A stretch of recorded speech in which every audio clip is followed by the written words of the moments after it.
All Thought I wouldn't right. notice, buddy. I noticed. Everybody is here. Welcome back, Pam. Happy to have you. Thank Yay! you. Welcome back, everybody. I missed you. So Pam's been gone for a month, give or take. 3 weeks. So why don't you guys go ahead and give her a recap? Oh, and I'll put that writ of transfer back up so you get a chance to read it as well, Pam. But go ahead and fill Pam in on everything that's happened, and then we'll get into it.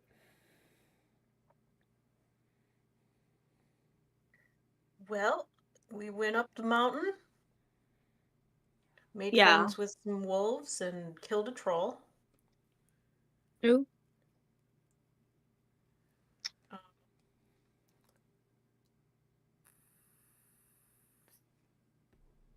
I feel like Becca's gonna be better at explaining the parts with the Veiled Watcher parts because they're more relevant.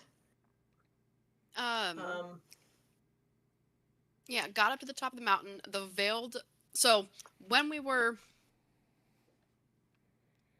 got to the veiled hut, it was burned down to a crisp with that same marking from Ashen Village. Mm-hmm. So obviously, that woman was here and destroyed because we went there to go work on getting your wings fixed. That was Tukra, Yeah. Kilron, and myself. Mm-hmm. So obviously that was a no-go. Everyone had their own little projects. Cal went off to the Tinkering Academy. Rick has made friends with the Hillside Protection Agency. Yeah. Okay. Mm-hmm. They make sandwiches there. We killed a spider. Damn fine sandwiches. Nope. Damn fine sandwiches. Okay. DFS for short. Mm-hmm. And, yeah, basically we've been traveling around. You got really drunk. Naturally, because they handed you back into our custody. You can read that in the file. So you're still basically you're like under watch. Yeah. Kind of have to do as we say kind of situation, but basically all of us are kind of in charge of you. I would like to clarify, there's nothing in there about she has to do what you say. Everything in there says you have to watch her. It's more of a Fair punishment for you guys, if you think about it. I gotta be Yeah, in my best a fairy behavior, rogue. basically. I mean, It- you it don't. just- again, You need to don't be have on- to be. It doesn't How about say this? you You have just to be obey on the behavior. laws. It just says you're being monitored. That's all. Well, Oh, no, Like you're Don't being for- watched.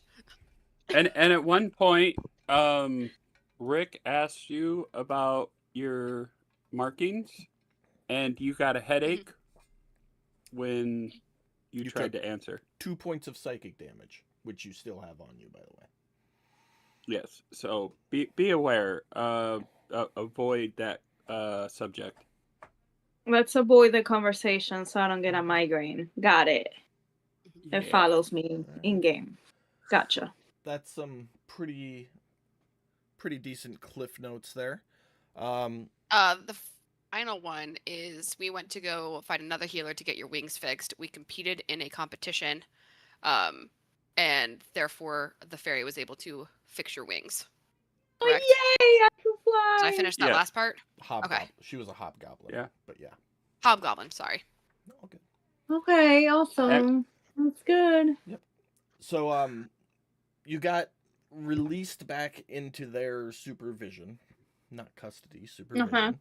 And basically just spent 24 hours getting shit faced because I figured you'd been in prison for a little over a week. Why the fuck not? Yeah, sounds like something I will do. Yes. And And you That- competed with us to get your wings fixed. that was yesterday, and then today you went and competed, got your wings fixed, took a nap. The Yeah. party is just sitting down for dinner and discussion. And I kind of left the last episode there in case you wanted to bring up how about you got put into prison. And I feel like this would be a good opportunity for that. Or you could wait till later. Completely up to you. But yeah, our episode's gonna start with everybody sitting down for dinner. Um, Food and a drink will cost 5 silver for anybody who's gonna eat and drink. And yeah, take it away. Show's yours. How many silver? 5 for Yep. food and drink? Yep, 5. You got it, or I'll you need me take to both. do it? No, I got it. Okay. I'll take both. Oh, and you're at the Gilded Boar, which is the quote Mhm. unquote party inn. The bartender is Bart Ender the 15th. And there is a old black and white hand painted portrait of Taddy behind the bar with a caption under it that reads "Original Founder." Oh, my mom. Got it. No, I was on the phone. Were you on the phone, Brad? What's that? What? Oh What? shit, my mic's on. Sure Fuck. is, Yeah. buddy. Fuck me. My bad. I thought it was off. It's Hey. dinner time. Your "my mom" comment was perfectly timed, though. Uh-huh. So yeah, you're all sitting around at the Gilded Boar. Bart brings food and drink to whoever wanted it. The special today is some boar meat pot pie and ales or milk if you're a non-alcoholic. Bore me pot pie? Yeah, boar meat pot pie. Yeah, bore me. Um, Ah. It's quite boring. but yeah, you're all sitting down to dinner. Full up on sandwiches today. Oh. Here. Ironically, I'm actually sitting down to have dinner while we're having dinner. Ironically, Perfect. I mean, mark It off my. works perfect. I'm not having meat, I'm having tea, but hey, how it works. off my Both will make you feel good. silver. Yeah. So, does Jade know Taddy? No, No. none of you know Taddy in this game. That was just Gotcha. that was a little Easter egg. A fun fact. Wait. Because was I you? told her. I told her Okay. because at that time Mike revealed that he had bought the inn or the tavern in the waters of the deep. Yeah. No, I just wasn't. So- I didn't know we knew Taddy like today. No. Real You guys as Okay. players do, which is Yeah. why Of it's course. there. Of course. As Jade, no, I have no idea who No, this Taddy your person. Your characters have no idea who Taddy is. Gotcha. So Jade's just gonna look at the little Taddy picture, like, oh, he has little wings. Yeah. Cool. That dude looks shady as fuck. Bart will casually overhear that and be like, "Oh yeah, he was a fairy, just like you. Pretty stand-up Yeah. guy from what I remember. He was involved in the early days of the rebellion before the wars. But yeah, no, he Bartender Senior, he worked with him and got this whole bar franchise thing we got going on up and running. Do you know where he is? I would assume he's dead. I mean, we're talking a couple thousand years ago. Oh, that's too bad. This was like back around the time of the reclamation of the High Throne, back around 0 TNA. Oh, that's too bad. And it's He seemed like a nice fella. I couldn't tell you. I just know he had money. But yeah, no, that was back around 0 TNA, and it's about 2025 TNA now, so a little over 2,000 years ago. Interesting. Okay. Thanks, bud. Yeah. Enjoy your tea. Thank you. And he'll wander off doing bar duties. For duties. Duty.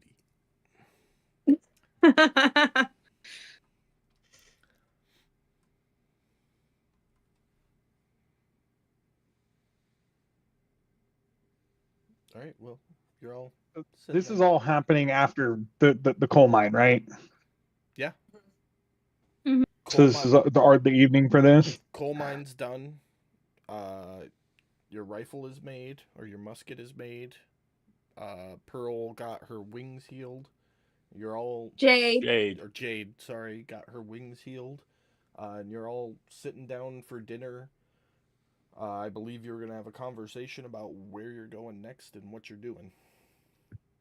Oh yeah, Yeah. where are we going? And this was Jade's opportunity to. I'm not going to.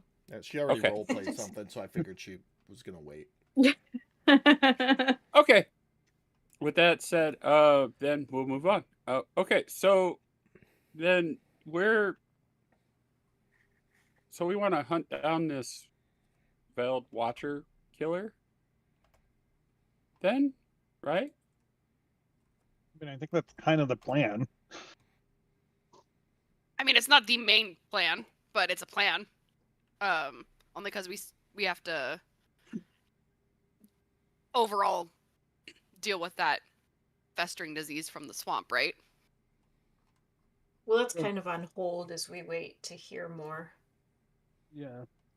And I think we were kind of done with that until, like Katie was The saying, we druid. hear more. Yeah, the druid is supposed to get a hold of us. Okay. I mean, yeah, we can So- go try and find this girl, but I mean, she was nasty. I have I- to interject here. What is the goal of, as you guys are saying, hunting down this person? Bring her to justice? Stop her from killing more people? Okay, but I That's- think that that's I number need one. more clarity on this because I'm not as okay with hunting somebody down to kill them as I am to deal with it in other ways. Well, I mean, I would love to bring her back in shackles and send her to face a judge and jury and let them decide what they're going to do with her from there. But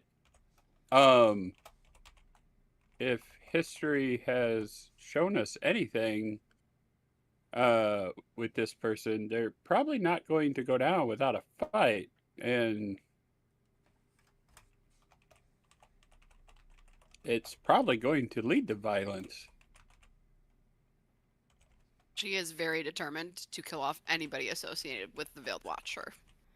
And we know Right. for a fact that, just throwing this out there, do we know for a fact she's the one that burned down this place here?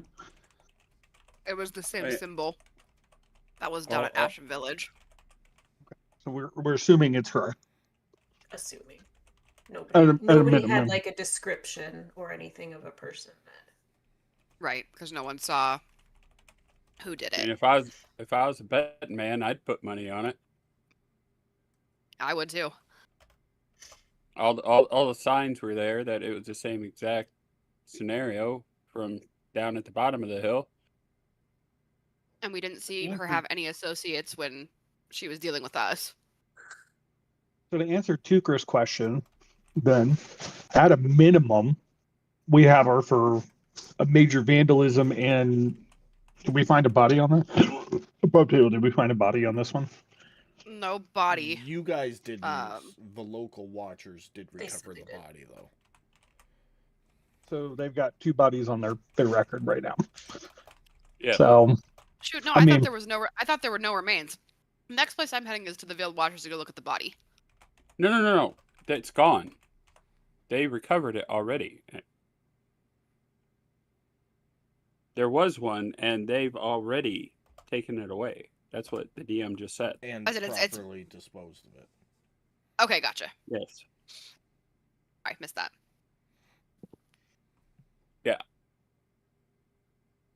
So no negotiation. We're basically gonna go and commit murder. I mean, if we can Makes get there, Trooper and you feel any better, then we can give them the option, but they ain't gonna yeah, take it. if we can get there and talk her down, then hey, yeah, go for it. But I would be So- prepared for a fight before Above table, expecting that to happen. Brad and Becca, given your underlying tones, you know that you would be well within your rights of hunting this individual down and executing them, so long as they aren't in the marshes or the sands at the time that you find her. Because those are the only two places. where Better you if they're in the really marshes and don't the sand. Even better. realistically, if they're You don't have to there, play you by can rules. do whatever you want. But anywhere else, you're well within your legal rights to execute them on site. So that would be, I would definitely convey that. That's what I've been trying to convey, is that we're well within our rights to go and hunt this person down. If it makes you feel better, we can say, hey, come with us peacefully. They're not going to, and then it's going to turn into a fight. So, bottom line is, if we are going to go hunt this person down, we need to figure out who they are and find out whatever information we can on them. Right. So, Tukra, ultimately, I feel like this is a question of a lesser evil. You take out an evil in order so that they don't do more evil. I don't know if this is my journey, is what I'm dealing with here. I'll have to think about it. I'll have to sleep on it. Fair enough. yeah, that's fair. There's nothing that says that you have to kill them. And we're not saying that. We know that based on the information that we see right now, this is going to continue and it's not going to stop. So, well, I guess next, honestly, we went to Ashton Village to see a healer who turned out to be a Veiled Watcher. She ended up dead. We came here, went to see a Veiled Watcher, ended up dead.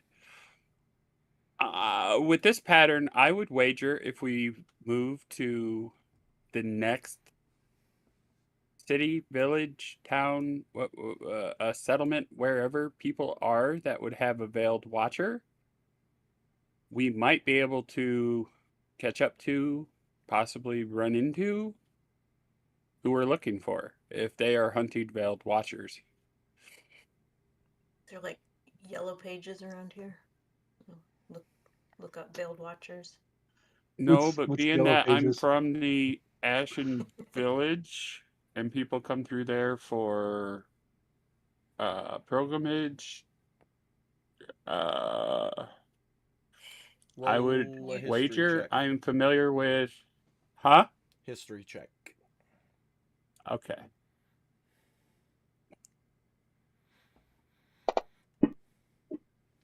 What in the fuck was that? A check. A check. Crazy dice. I just had a laser beam fly across my screen. Uh-huh. You have heard of individuals worshiping the Veiled Watcher in Deepwater City and Azerbaijan through your years of pilgrims coming through. Deepwater City. Deepwater City. Okay, so west of here, southwest. Okay. I would relay that to the group.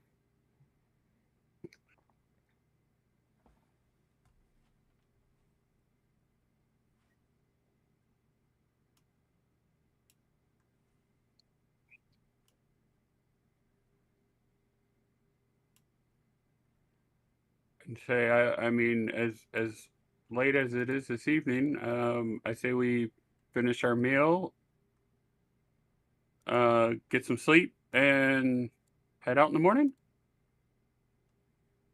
Okay.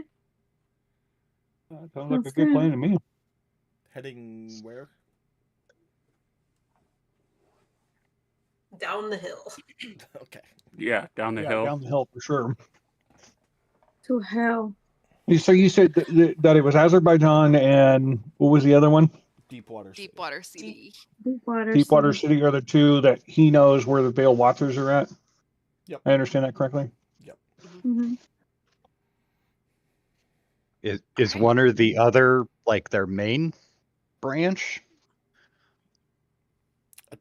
No clue with the 12.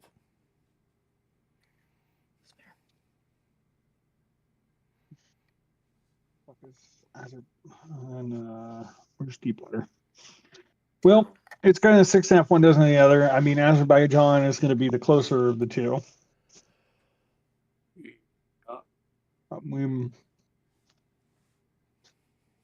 We can. Well, which begs the question: if we think that's the closer of the two, and we think that she's headed there, should we head down to Deepwater and go there and try and cut her off? Or, I mean, that's assuming that it hasn't already been attacked and that Ashen Village was the first. I mean, either way, we need to go down the mountain because we need to put Bolo out. And I mean, do you know anything about this girl? Other than It, the he, she, description, him? I don't know. I'm assuming it's a female. Yes. Reb, we the... Yeah. That question was directed at Saphira.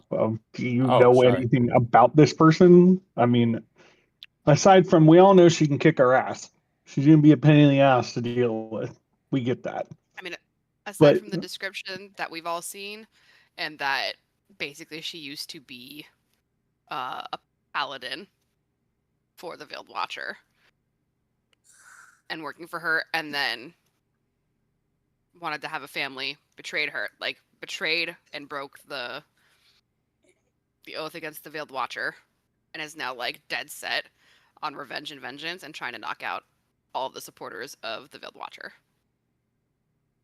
They wanted to have a family, but they were betrayed. Like, what was? No, she What was wasn't the betrayed. betrayal? She betrayed her oath to the Veiled Watcher. By having a family. No, by not having a family, but like wanting time and then getting upset that the Veiled Watcher couldn't give it to her. That's what I'm trying to figure out. Is wanting to have time on her own to go have a family. So does that mean that she's betrayed the Veiled Watcher? Why doesn't she just go have a family? Why she got to kill everybody now? My Yeah, guess is you see what I'm- my guess is the Veiled Watcher told her no. My guess is the Okay, Veiled Watcher killed her family. So that's what I'm trying to get at. Is what was the outcome of? Hey, I want more time. No, okay, I'm gonna go kill everybody. I mean, that doesn't. I mean, your deity, your person doesn't really make sense when they're saying that, in the sense of, okay, well, what happened? So what? You told her no, and now she's out killing everybody. Like, why didn't she just leave and go make a family? Why is she got to go out and kill everybody that's a Veiled Watcher?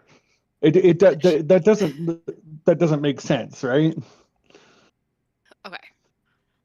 Yeah, I'm definitely thinking like baby blood on the god's hand kind of situation here. That's what I'm wondering. I Do mean, you I want don't me know to if you step can in talk here, to your. Becca? Because I gave you clearer notes. No, I was looking through them right now. I was just Okay. gonna read through it. Okay. Yeah. Okay, so basically, she's a paladin, and she was believed to be dead.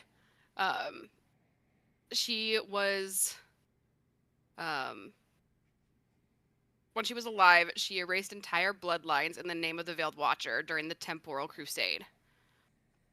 She guided armies across fractured time and space.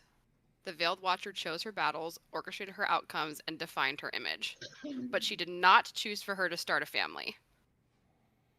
When the time came, she begged, not for victory or for mercy, not for praise or power, only for more time with them. Time was the one thing I could not grant. Angered, she broke her oath, not in weakness or frustration, but in anger and clarity.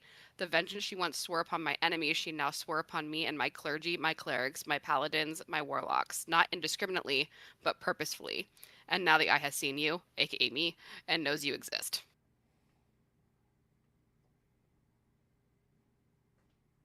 So, by that note, that leads me to believe that there was a family. Clarification point, My and question, you would all know this, the Temporal Crusade was over 1,200 years ago from your current date. so she's a dusty old bitch. I mean, And you saw her. She There ain't looked, nothing she dusty looked about her. human. She looked human when you saw her. So.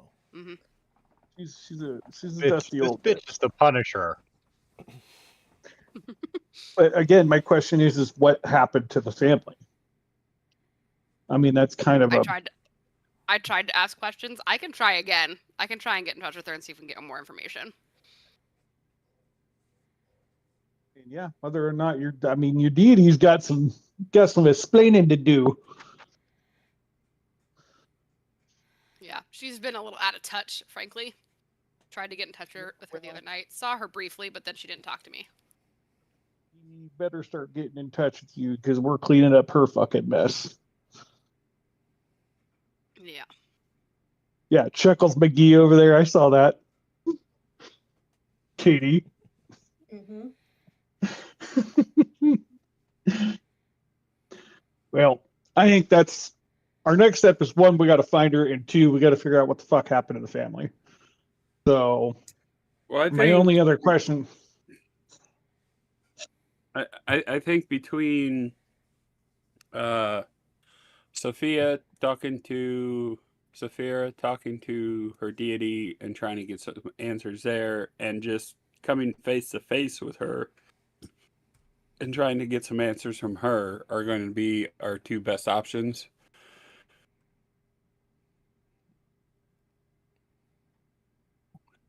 Because we don't know where she hails from. If we knew where she hailed from, we could always try and go back to her roots, but we don't. Let me ask this. Sorry, Yeah. go ahead, Mike. No. That's where I was kind of that. Go ahead. You go ahead. Well, no, I was going to piggyback off of that. You're right. Roots, we don't necessarily know where she came from. We got to figure out what the fuck happened to her family. Obviously, if we can figure out why she's doing what she's doing, either one, we can try to talk her down, or two, we can figure out what to do. But if we knew, DM said that we knew the Temporal Crusades were one person's name, correct?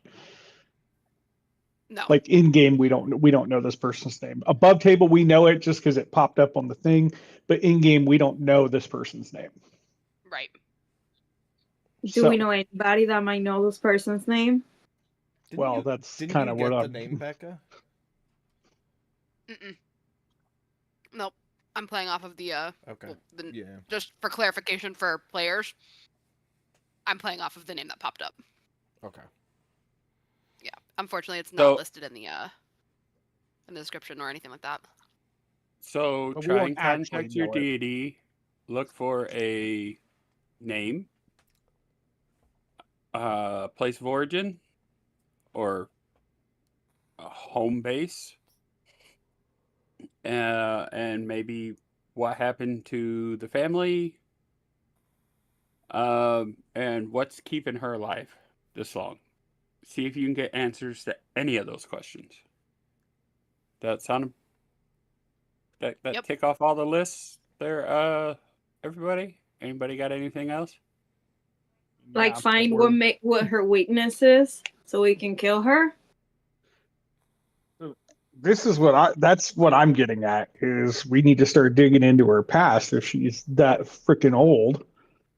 You know, what's some, bring up a good point. What's keeping her alive this long? How do we kill her? What is going on? For those of us, I think this would be Kilron and myself. Can we roll to see if there's anything like magically inclined that could keep her alive for this long, just to start kind of brainstorming? If you are proficient with it, you can roll an Arcana check. suggestion is going to be because he has little to no faith that this veiled watcher is going to give us anything. I mean, it has to be some sort of spell if it's something that it's very uncommon for this person to be alive that nobody has taken down. Either that or I was going to say, as a sorcerer, I may not be proficient with arcanic knowledge, but just in general, I know that there are magical items out there. I know that there are spells out there. There are trinkets. You would know off the There's- top of your head that there are ways to delay death, but not necessarily prolong life.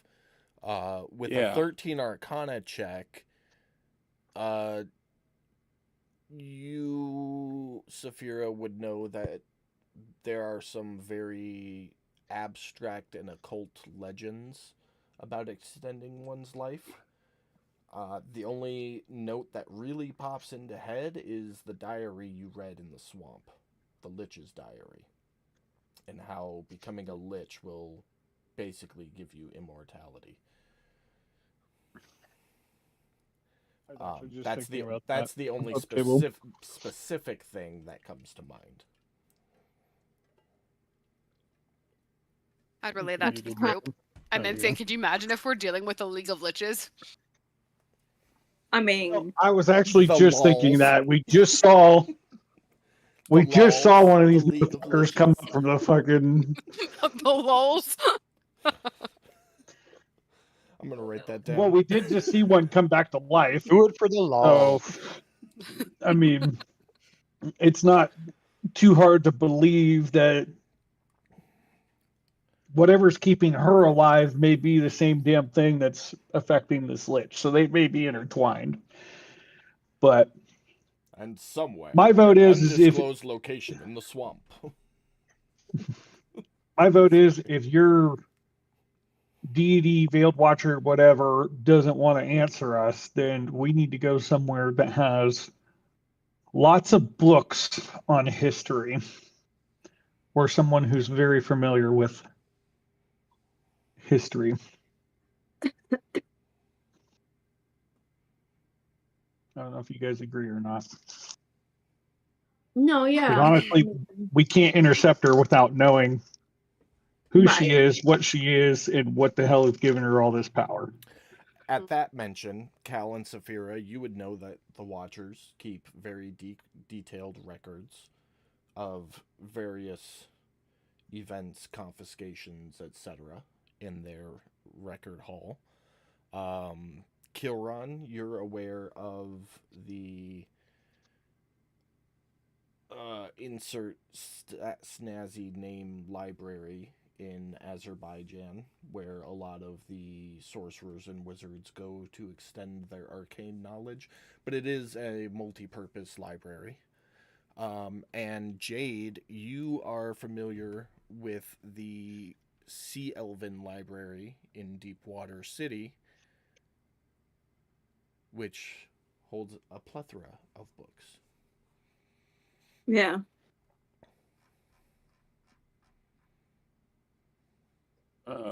With all that coming to clarity to the front lobe of my mind, Azerbaijan. Sounds like I would suggest that that would be where we need to head. Yeah. Let's start there then. We can start making our way south, I guess. I know the Watchers will keep. I would have relayed that the Watchers keep all those records. I mean, I'm sure that's probably known to a lot of people. But Where are your Watchers? Huh? Where are your Watchers? in the very, very south, the Watchers keep. Okay. The Library Majorum in Azerbaijan. Like,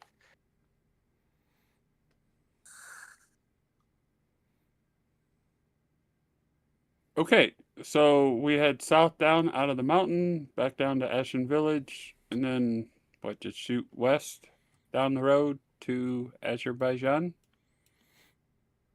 Yep. I mean, that's our goal, provided that we don't get anything that's super telling from our cryptic friend, i.e., the Veiled Watcher. Alrighty. Sounds like a game plan.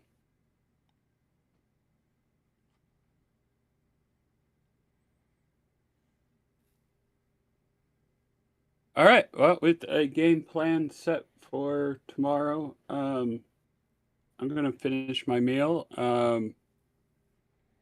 Say goodnight. Head to bed. Mess around with the Yeah, crypt deck a little following. bit before I fall asleep. I'm gonna try and get in touch with my deity. So, night all. Good night. I'm gonna finish my meal and probably head back upstairs. I want to do some tinkering with something when I get upstairs. Are you sharing a room with Saphira? Yeah, I'm gonna have to have uninterrupted ritual. I think is that right, DM? No, the uninterrupted ritual was for that one specific ritual. Trying to contact your Okay. deity isn't as strenuous. Okay. Obviously, major mind then. interruptions will fuck you up. Oh, So him tinkering with the. yeah, Yeah, but if that'll he be fine. rolls a nat 1 and yells fuck, it's gonna throw you off. So, okay. We'll take our chances. Tukra, what are you up to? I think I'm gonna go sit outside, find a nice tree to sit under, and whittle for a little while. Okay. Jade? I'm going to bed. All right. Jade still has a headache. She's out. Yeah. Still hangover. And Rick. Rick is just gonna head to bed. It's been a long day. Okay. Sounds good. Brad just got up. So Saphira, trying Oh, to I can hear you. Yeah, but you walked away. Trying to contact your deity. Just a straight charisma check.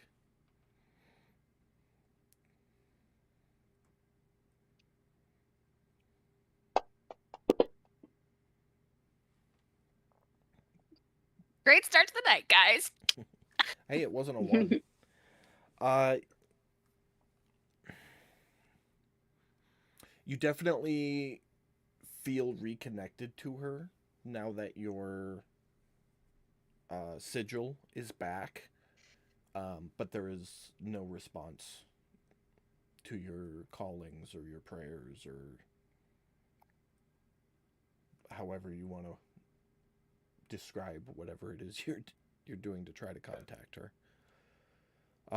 So you feel reconnected, but you don't feel any answer or response. Okay. Sounds good.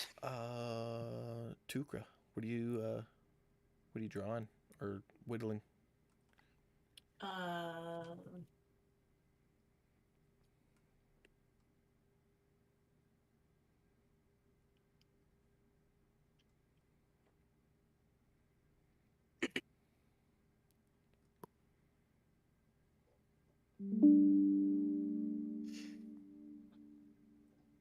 Okay.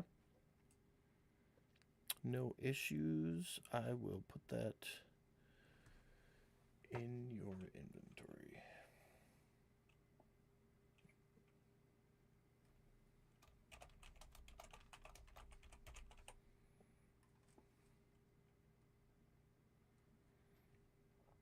All right. And Brad walked away, but Brad, what are you tinkering?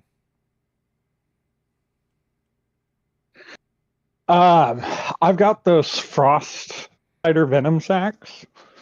Mm-hmm. I would like to. I am trying to think of the best way to explain this. study them, see if somehow I might be able to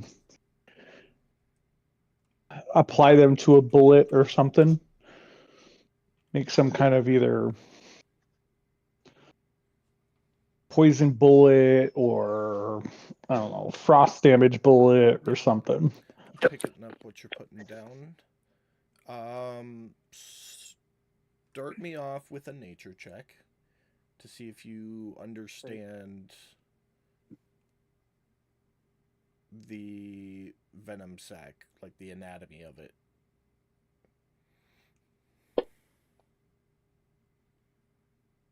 Not terrible. 10. Well, with a 10, you don't ruin the venom sacs. But you're not a biologist or a nature person, and you're not confident that you could harvest the venom without destroying the sacs. Follow up with a tinkering check for me.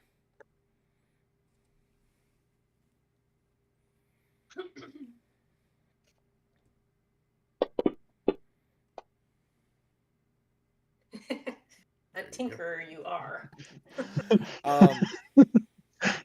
So you're in one of those situations where you're at point A and you know where point B is, but you have no clue how to fucking get there. So basically you figured that you could use the same schematic from the fire shot and just put just like a drop of wax over the top to seal in any venom, and the impact of the bullet should cause the wax to separate, causing the venom to spread through your target. But you have no idea how to get the venom from the sac into the bullet without ruining the venom sac. If that checks out. So you're confident you could do it if you have somebody who could extract the venom for you. I think I know just the guy. You probably do, and I'm gonna add a new bullet to your crafting list.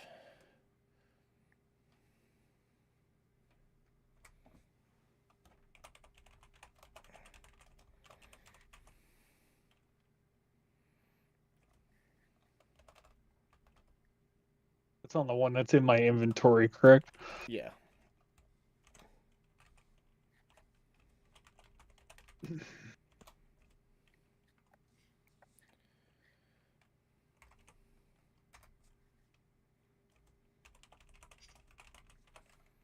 If I remember correct, that's for one bullet, right? Hold on.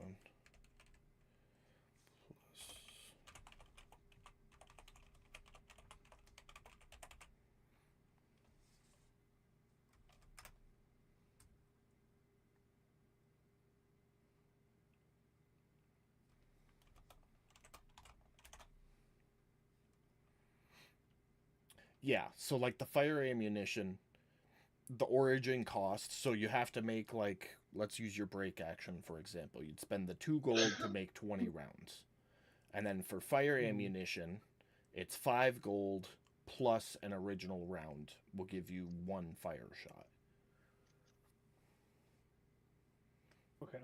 So as So long if as I say have yeah, as long as you have the ammo type you want to, you're converting a regular ammo into a special ammo. got it. So I only have to pay the origin cost if I need to actually buy ammo. Correct. As long as I have ammunition on me currently, I can use that. Yep. To transfer over into a new round. Yeah. So this frost venom ammo I just put on there, it's 2 gold plus harvested frost venom per shot.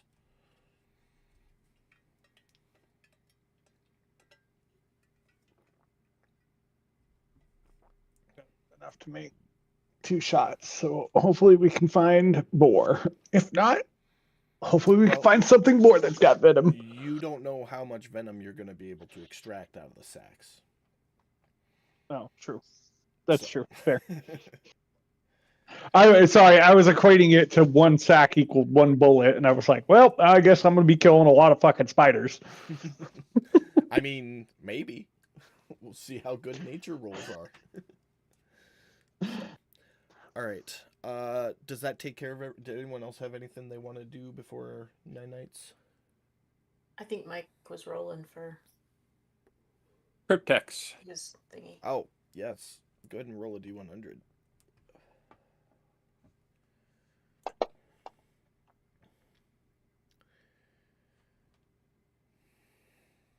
I don't know why. A lot of cryptexes. A lot of combinations on the Cryptex. I was gonna say, according to the Carry on, notes, over there. according to the description, there's like 35,000. No, 3,100. 3,125 to be exact. Beautiful.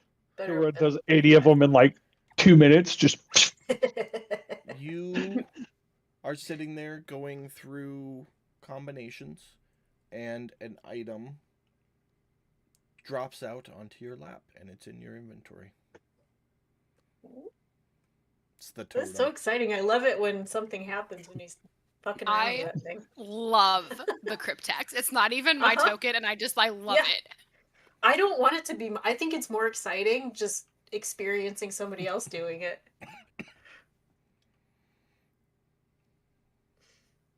Well, I mean, just wait, y'all. Y'all are gonna get to experience this. Oh my gosh, a Cryptex. Cryptex within a Cryptex. Yeah. No. Eventually, because I want to discover more above table. I want to discover more about this thing, and then I'm gonna let you guys in on what I discovered last week. But I want to get some more in on this before I let you guys in on what I found last week. Yeah, you weren't ready for last week. No, no. All right. Anybody else have anything for Mimi's? All right. You all get a long rest. Does this need to be attuned? No, I'm assuming not. it doesn't say it, so Oh. no. Okay, good. It's just once per day. Okay. And it needs to be held for the duration Yeah, of the that part effect. Don't we all? Right? All right. Yeah, you all wake up after an uneventful evening, or eventful for some people, and get about your day. We'll assume you all come out into the dining area at about the same time. How big is this totem? It's like this big.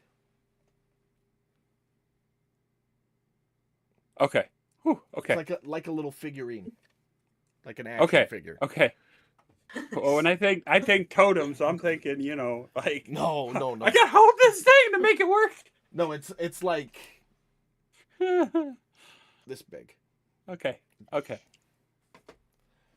like a little whittled statue, maybe 8 Got you. inches. Okay. So, yeah, you all come out into the bar area. It's morning.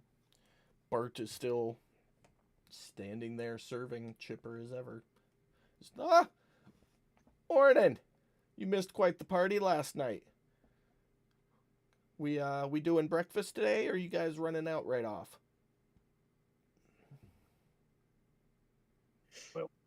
if I can I help will it, have I'm never gonna take off without a full belly.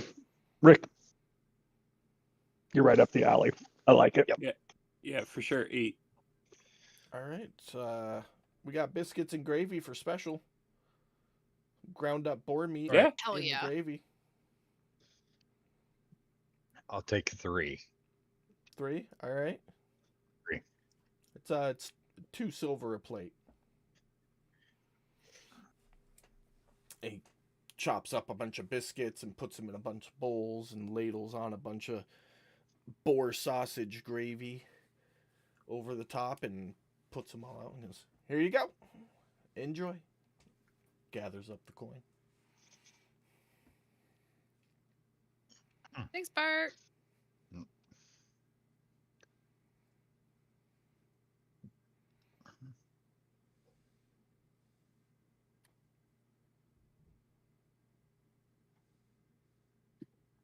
Your guys' show.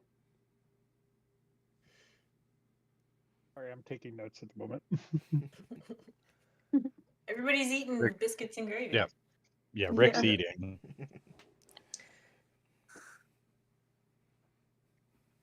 Oh yeah. So after we eat, yeah, Kilron's gonna say, okay, well let's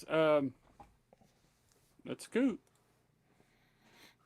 Anybody, Gotta get unless at it. anybody's got anything else. No, that's No? it. No, let's go. All right. You all set out from the Gilded Boar, work your way through to the south end of town, and begin your descent down the Skytouch Mountains back to the Ashen Village. Before we get too far outside of the city there, I'd sort of touch Rick on the shoulder when we got to the the place with the Altar. altars and stuff. Yeah. And I'd say I'd Damn pull it. him aside a little bit and say, This is where people come to speak to Sylvanus. Let me see what that looks like. Okay. It's not necessary here. He can be contacted anywhere, but Okay. Well, I will. Do I just do I kneel or just sit with me. close my eyes and think? Okay. And I will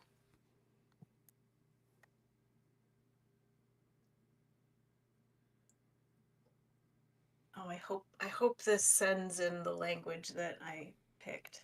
So for funds. And I will say this little prayer for. Did it show up? Yep. What just happened? Yep. Okay. Oh. I was like, Katie, you froze my computer. So you all hear Tukra just start speaking this deep, guttural language that none of you can understand. But you did hear Tukra say it on the mountainside when you were fighting the troll with the wolves. And none of you have any clue what she's saying. Or he's saying, sorry. And I will also hand Rick, after I finish and have a silent moment, I will hand Rick this that I made last night. Get out of my party.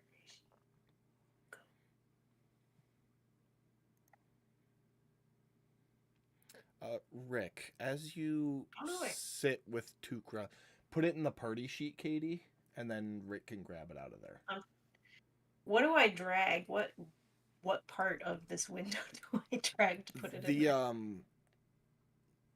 There should be like the little blue icon on the left. Yeah, okay. There we go. But Rick, grab that amulet out of the party sheet, and then as you sit with Tukra doing this guttural, it's kind of like a guttural chanting, like in the first Dune remake, the planet with the mercenaries, and they're doing that kind of thing. That's kind of what it sounds like. But as he's doing that, go ahead and roll a D100 for me. Can I just say it's really interesting that I think Katie and Jeremy keep trying to convert each other. We share. Mm-hmm. Ranger Rick on the case. A continuous thread throughout time.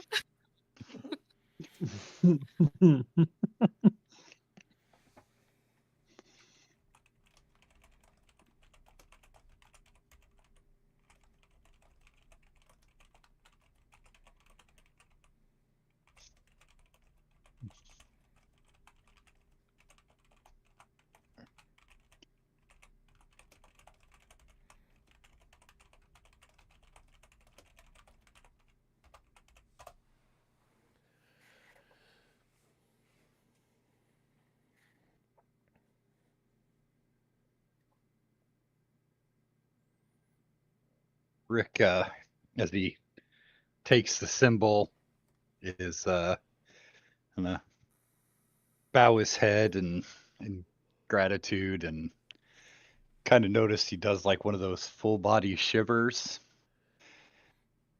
kind of things as he holds it. And then he's gonna look up at you and he's gonna smile really big and thank you, Tukra. This I don't know how to put it, but it kind of feels like running into family you didn't know you had. I'll just smile and, nod knowingly.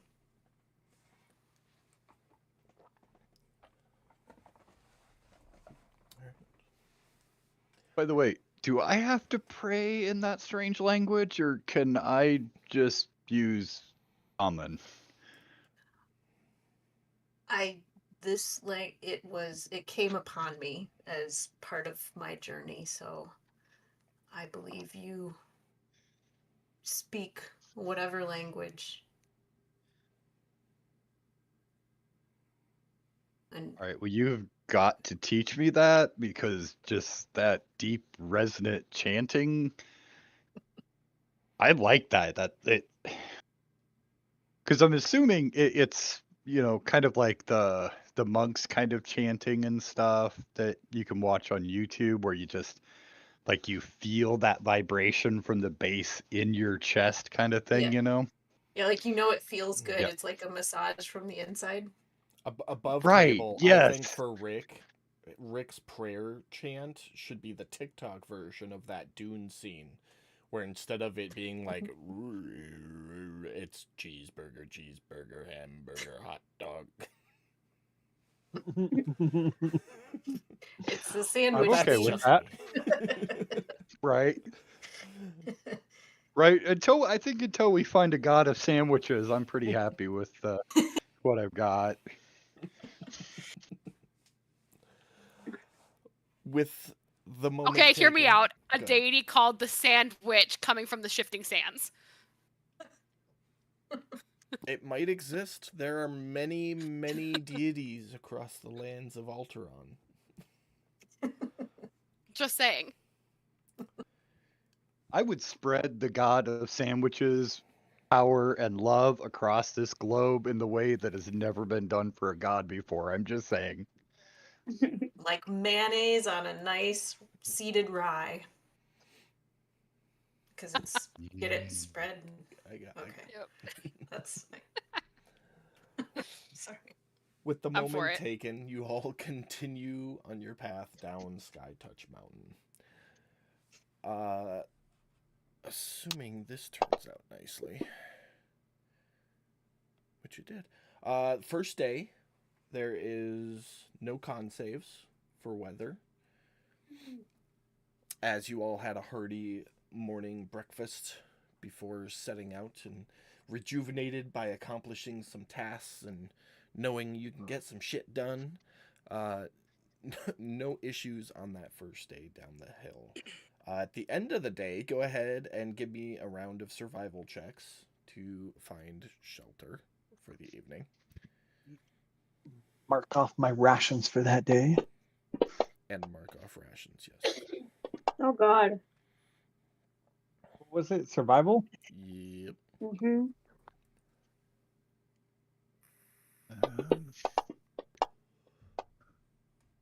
Not bad. I was gonna say, you guys never really depended on Kilron for that in the first place, so I don't.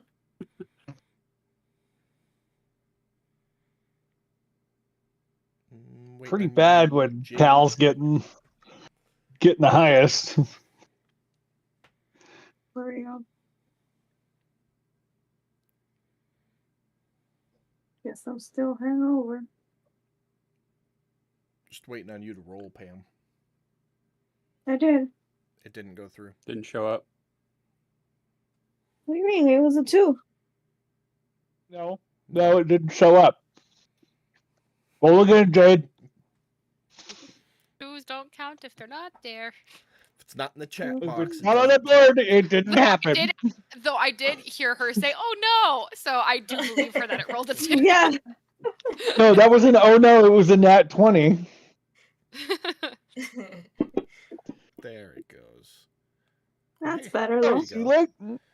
Hey! See, you got 2 2s. What 2? Yeah, 2 twos. I got 2 2s. There you go.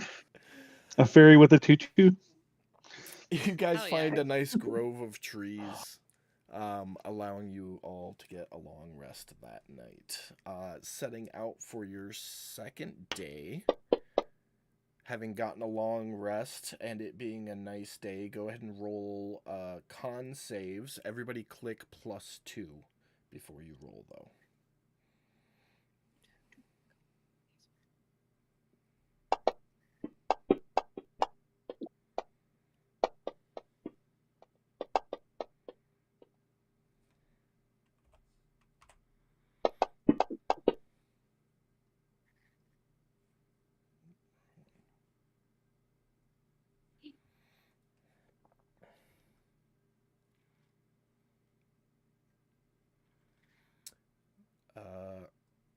Rick struggling a little bit.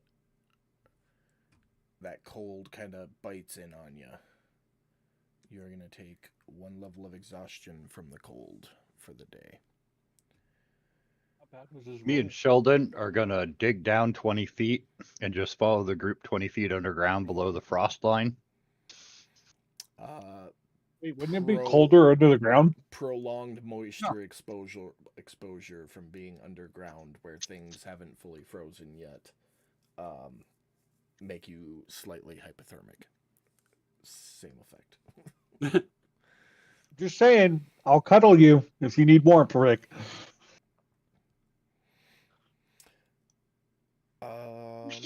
For the Saphira, we promised.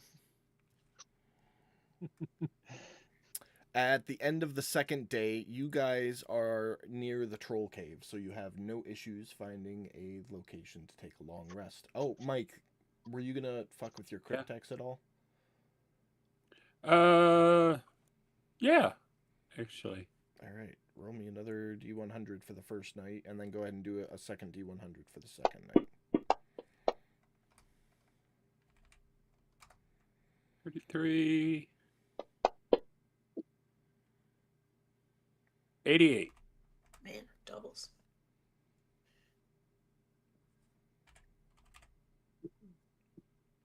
We hear like a slot machine go off. Ding, ding, ding, ding, ding, ding, ding, ding, ding.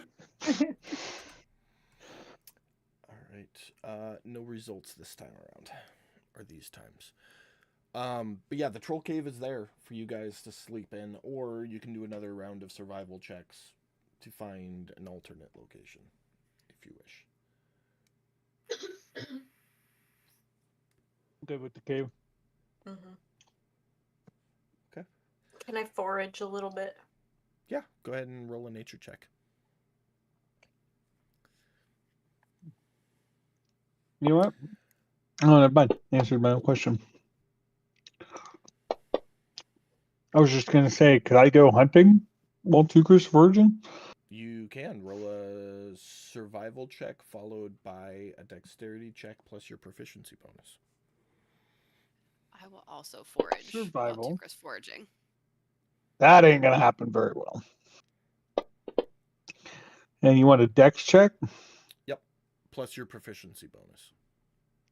which is what, 2 right Two. now, I think. Yeah, 2. I'll just do a +2 with a dex check.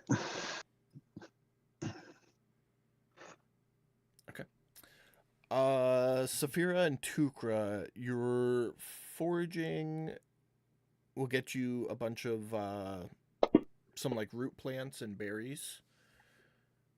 And Cal and Rick's hunting will produce a couple of conies or rabbits.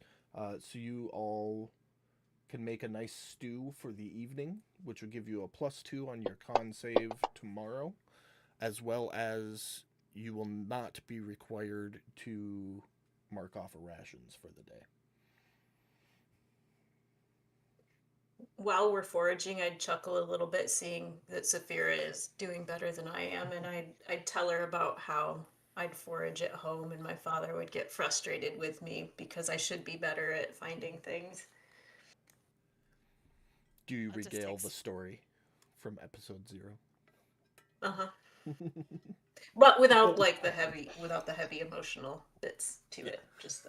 Just how you didn't get the medicinal herbs that you planted because you mistook them for something else. Yeah. Yep. I would say it happens to the best of us. Plants can be tricky like that. But yeah, long rests, no issues. And we're on to day 3, so go ahead, con saves with that +2 again.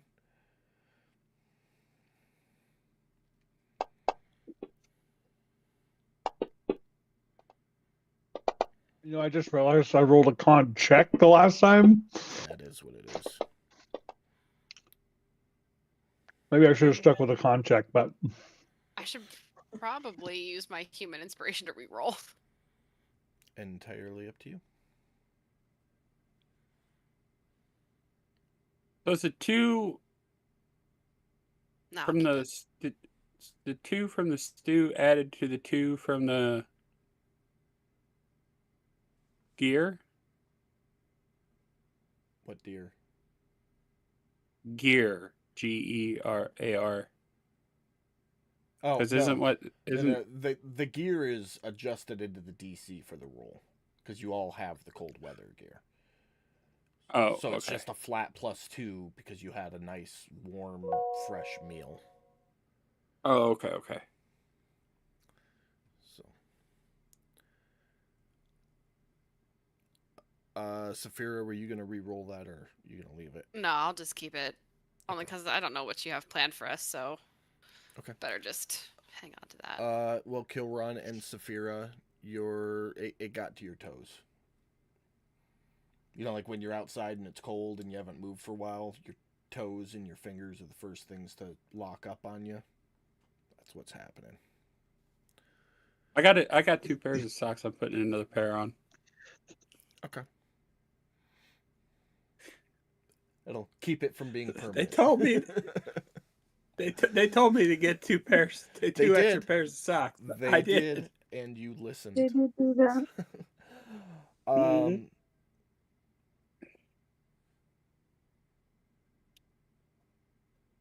Okay. As you travel through the day, go ahead and give me survival checks. Brad, I got yours.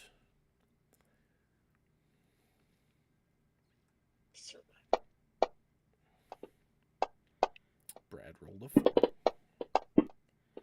What are the survival checks for? Just general awareness as you go throughout the day. Okay, Not because I'm not dying. I'm not going to roll guidance on something that's a general thing like that. Yeah, and So I this is just wanted throughout to the make sure. day, so you'd have to like constantly give yourself guidance. Yeah, no. So would perception play into that? passive would. But you have a good passive perception. Well, decent. Say honestly, I don't know what my passive is. Yours is a 14. So, all right. Yeah, day's travel goes off without a hitch. Coming to the end of that day, go ahead with another round of survival checks to look for shelter.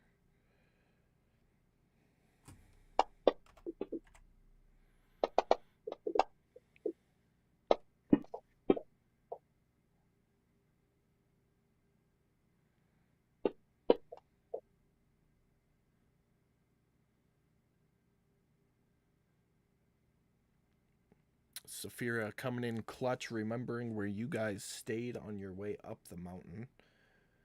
and letting you get bunkered in for another long rest. Here's for What day is this? foraging.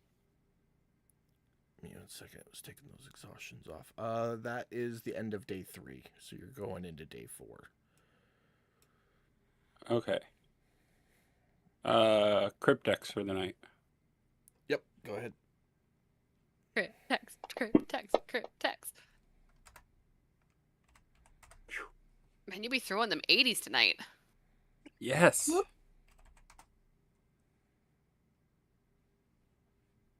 Still nothing. It's okay. All right. Day 4.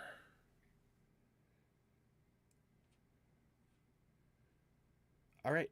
Give me con saves to start the day. This should be your last day of travel. Should. Thank God. Last day. Push through. Well, down is always faster than up, so. Yeah, it was 6 up, 4 down. Mhm. Hmm. I remember that. Jade and Rick.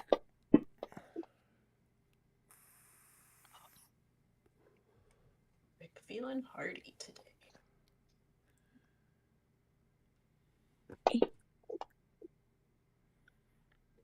Beautiful. You might have to roll for Brad. I already did. Oh, okay. The wind kicks up really hard on this last day of travel. And you're going through that last bit where you're passing through a valley. Jade, Cal, and Kilron, you're all going to take an exhaustion level. I know. Oh, Pam, you weren't here. So there's new exhaustion rules. In previous campaigns we did, it was like level 1, your half speed. Level 2, your disadvantage on all your ability, whatever it was. The new system is different. So you get 5 levels of exhaustion. Each level minuses 2 to your d20 tests and minuses 5 from your speed. And it compounds with each level. So at level 1, you're minus 2 on your d20 tests, you're minus 5 on your speed. At level 2 exhaustion, you're minus 4 for your d20 tests and minus 10 to your speed, and so on and so forth. And if you hit level 6 exhaustion, you just die. Oh, It's so Okay. brutal. I love it. So you right now with 1 level of exhaustion, if I were to have you roll a survival check right now, it'd be at minus 2. Or if you were going to make an attack with your bow, it would be at minus 2. Like anything you roll a d20 for is minus 2. okay. For as long as you have that level of exhaustion. And you can only move, I think for you it's 25 feet for the first level of exhaustion, 20 for the second, and so on. Okay. So, all right. Not just you, but me and Cal too, Right. apparently. Yeah. Right. Don't I was feel just- bad. Yeah. Explaining it Yeah. specifically for her because she wasn't here for the trip up the mountain. Yeah. Yeah. I got it. Okay, round of survival checks for the last day of travel. Please and thank you.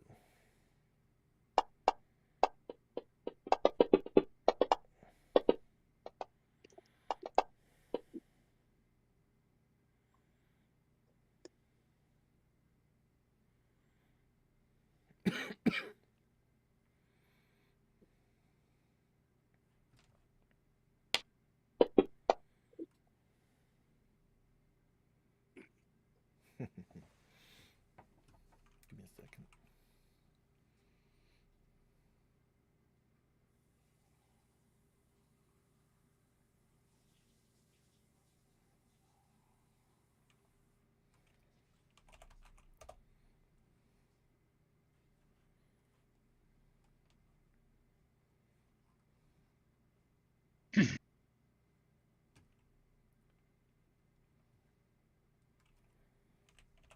You know what? I'm going to use my human inspiration and re-roll that. Okay.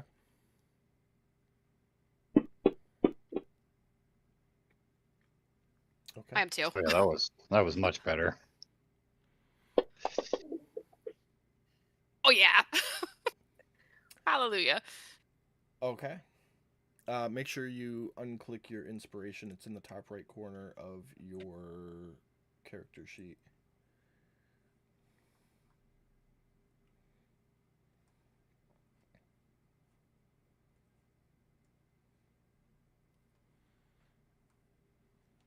All right. As you walk through the last bit of path, and we're going to call this just after lunch, is when this happens. And that morning, you had come over a crest, and you could see the Ashen Village off in the distance. You travel on, you're passing down through a gully and back up and over and through, and the ground is starting to level out a bit. And a little after lunch, Saphira, Jade, and Cal, you all notice something flying overhead.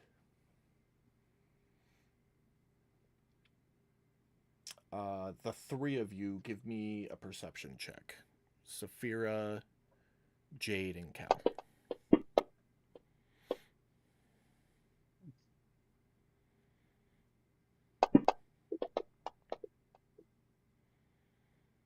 Beautiful. Oh, not you, Rick. Jade, I need a perception check. Sorry. It's all good.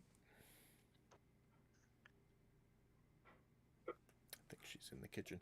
Pam, perception check. Something's happening. You're gonna die. I mean, can't Jade just have Rick's perception check? Yeah. Yeah, I mean, really. That seems fair. Normal perception? Yes, please. I'm gonna die. 13 minus 2. Cal, yours is actually a 19. You have a level of exhaustion, by the way. But mine's still a 21, right? Yeah. Some great shrubs. Awesome. So Saphira, Cal, and Jade, you see this thing circling a ways overhead, and you're all kind of looking at it, not together. You're looking at it independently, trying to figure out what the fuck this damn thing is. And Jade and Saphira, you have no idea. But Cal, with your 19, you know, based on the size of this little silhouette in the sky and the approximate distance that it is, that this is a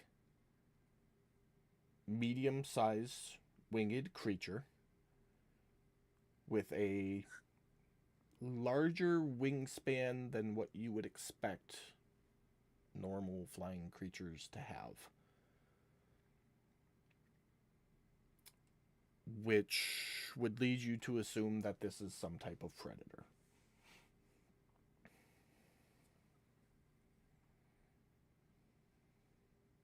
Okay. The first thing Cal would do, or I feel like what Cal would do, would probably raise his musket and tell everybody. He'd probably yell out something along the lines of, "We got company!" And then he would try to take position. I'm assuming there's trees around, right? We're towards the bottom of the mountain now. You guys are walking down a path. There's trees on either side of it. So he would try to get underneath the trees, try to get an angle on it where he can see it, but like he's got concealment. Okay. If that makes sense. If you're gonna do that, roll a stealth check for me.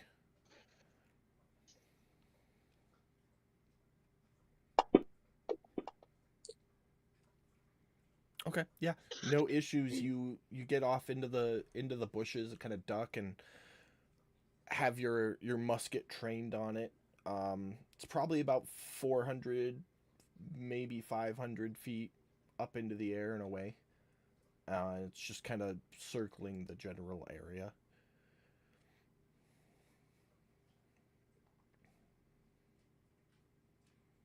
What's everyone else doing? The dragon? What will size is it? scuttle into the trees and go into my shell. Okay. Yeah, I'd probably do the same. Duck by a tree. I would also do the same. Probably following Cal or a tree nearby. Me and Sheldon would dig. I don't need a stealth check for you. You're underground.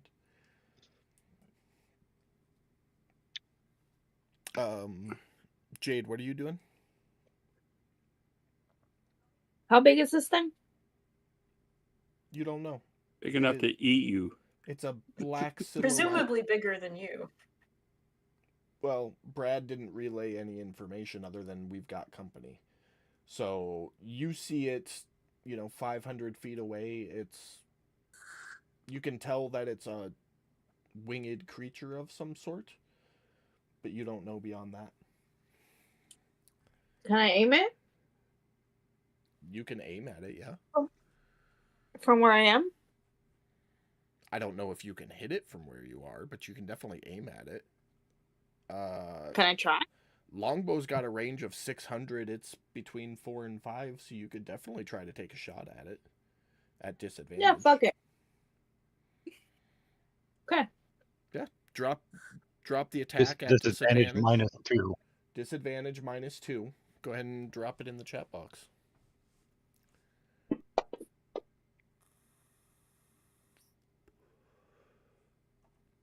Do it one more time.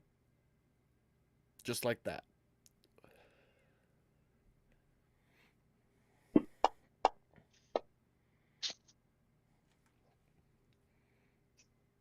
And still did hella good. Drop the damage in the chat box.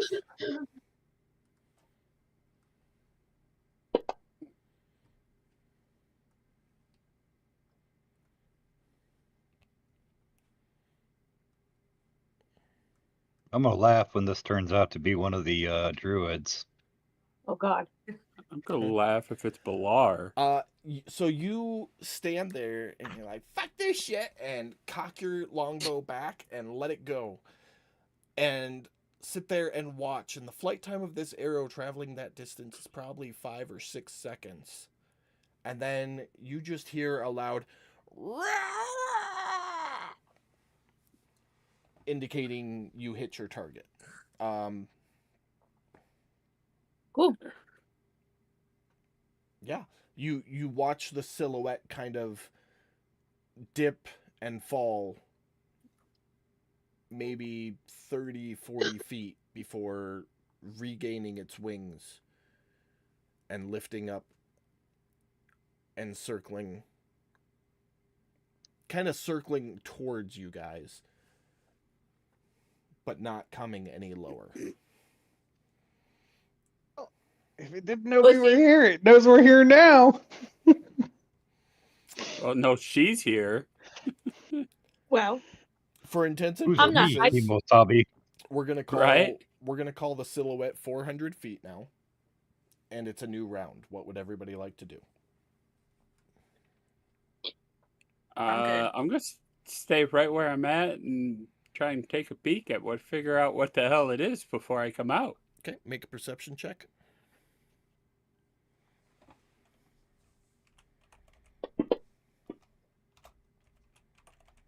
Yeah.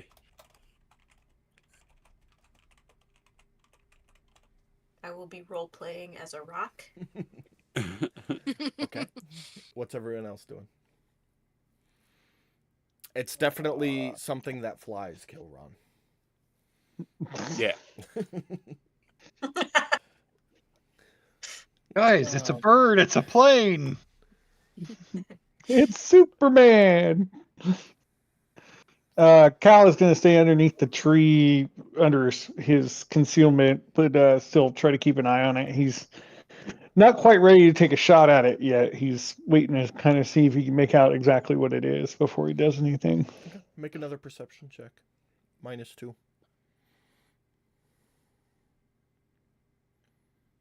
Got it.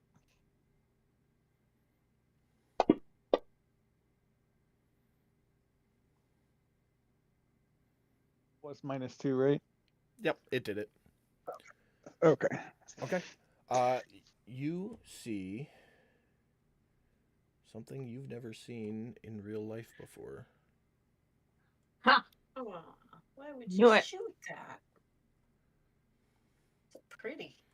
It is every legend you've ever heard of a dragon.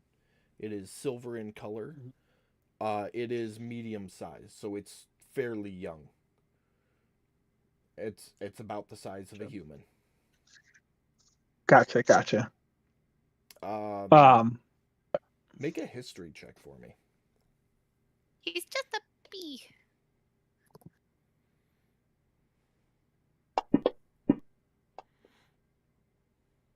That's 1 minus 2. not even a 1. That's a -1. All the stories you've heard are dragons raid villages and eat sheep and destroy entire countrysides with one pass and breath. That's the old campfire stories that the Watchers tell about dragons. Okay. Well, he would definitely at that point yell "dragon" real loud. And yeah, he's gonna brace to get ready to take a shot when he's ready to. Okay. As far as he knows, he's still hidden. As far as he knows. As far as you know. Saphira, what are you doing? I mean, I would have done the same thing, but if I heard him say dragon, So let's do this real quick. Saphira, Jade, and Rick, make your perception checks. Because I'm sure by now you're watching this thing. oh, with a negative. Shoot, my bad. Minus It's okay. 2. All right. Jade? Working on it.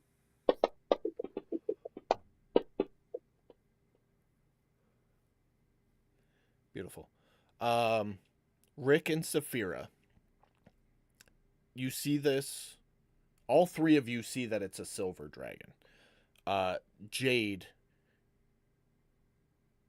you don't know shit about dragons. You know that they exist, but you've always lived in a city, so that's as far as your knowledge goes. Saphira and Rick, roll history or nature checks.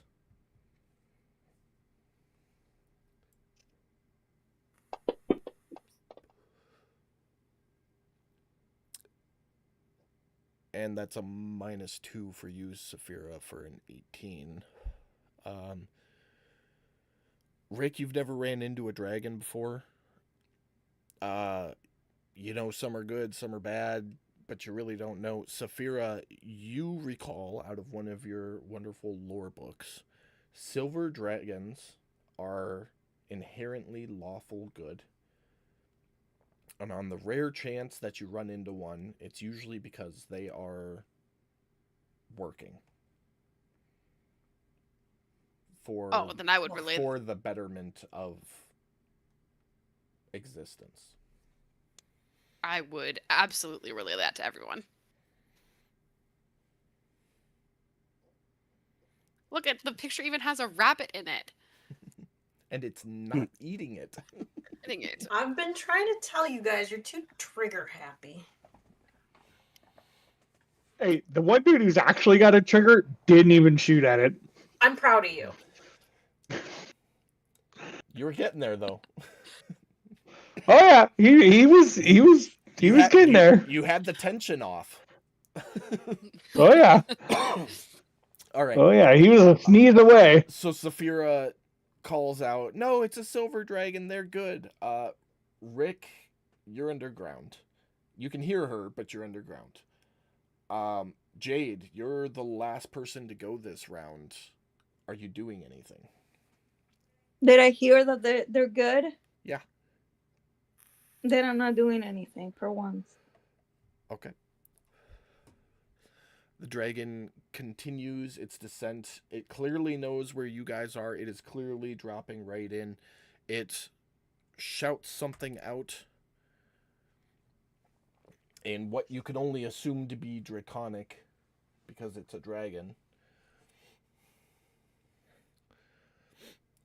It is, we're gonna call it 200 feet now.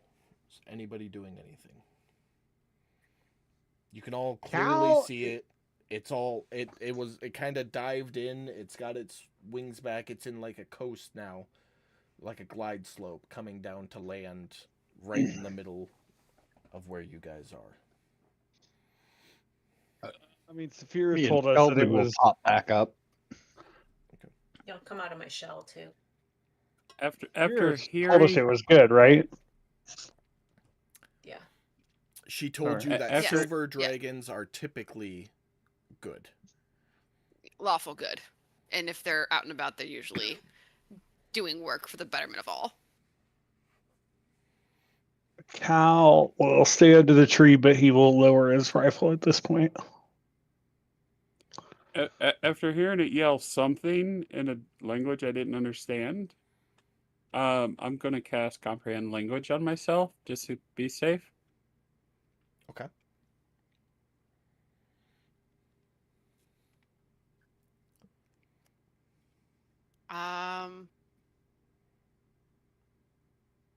Let's see here. That creature, it's not within 30 feet yet, so I'll have to hold off. Okay. Anybody else doing anything? No, just waiting right now. All right. It swoops in. Right before it lands, it'll be 30 feet. So what did you want to do there, Saphira? Cast detect thoughts.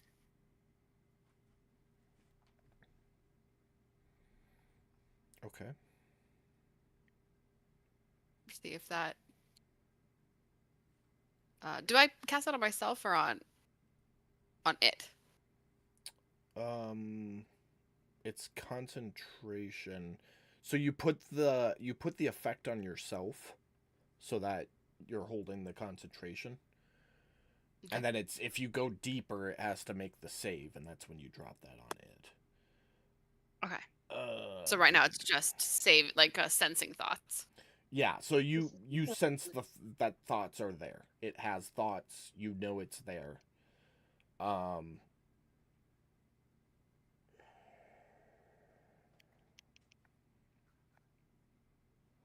Well, sorry. You get to pick one of the effects. So you can sense thoughts or read thoughts. Oh, then I would read thoughts. Okay.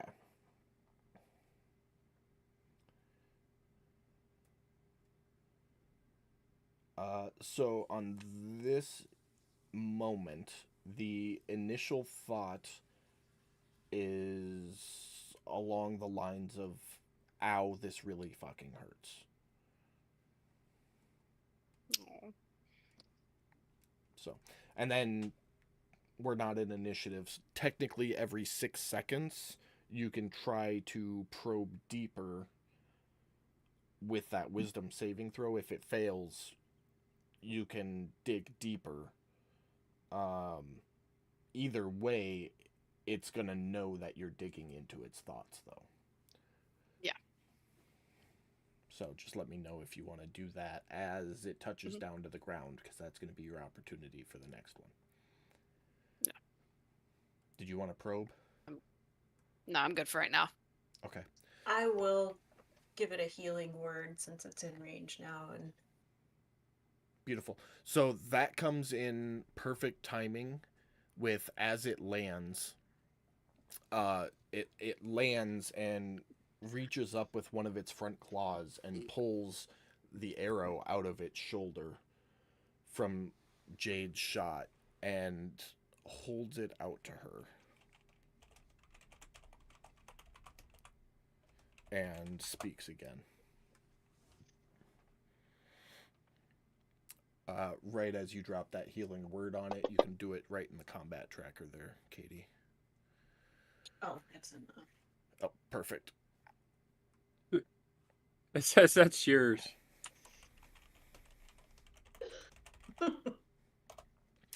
It turns to you, Tukra, and speaks again. Low, draconic speech. And she it thanks you. I I'd nod and say, just in common, "You're welcome. We're sorry."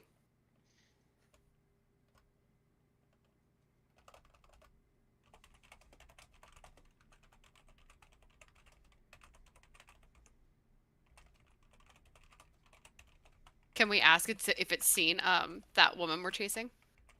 It's talking. It just takes me a second to type. Sorry. Okay, cool. No, you're fine. Just saying that that's my plan.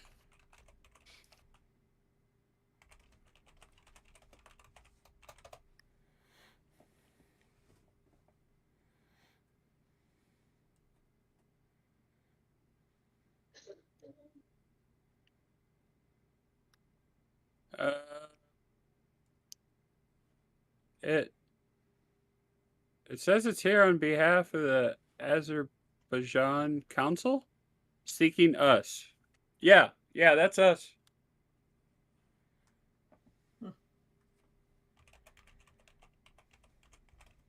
If it said that, Cal's gonna be like, "All right, who snitched?" As it says this, it will reach back, and you'll see it has like a little tube strap, like think like a carrier pigeon. It's got like the little carrier tubes underneath its wings. It's got one of those, Oh. and it reaches in and pulls a parchment out. And being able to understand you, Kilron, it's gonna hand it to you, but I'm gonna put it in the party sheet here. No, wait a minute. Before you do all that.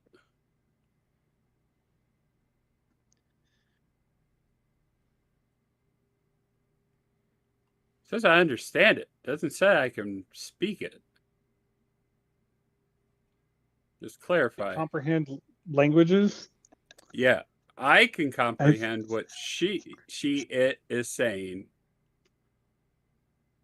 But I'm not speaking a different language. True. Dragons are smart, though. It's putting 2 and 2 together. Okay. Okay. Well, It seems as if you're translating, at least. It's like you talk, yeah. or it talks, and then you talk immediately to whoever it was looking at. It's putting 2 and 2 together. Okay. Well, I didn't want anybody to think I'm actually talking to it. I'm not using body language. So when you were like, "Yeah, that's us," like it knows that a head nod is yes. Okay. So it will pull out this little parchment and hand it to you. All right.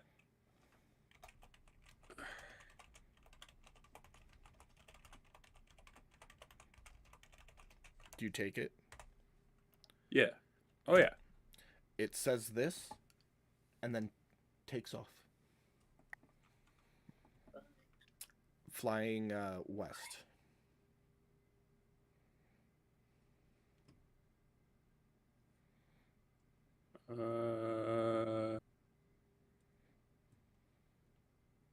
Okay. Did you where you It's in the party gonna sheet. put them? Oh, okay. Got it.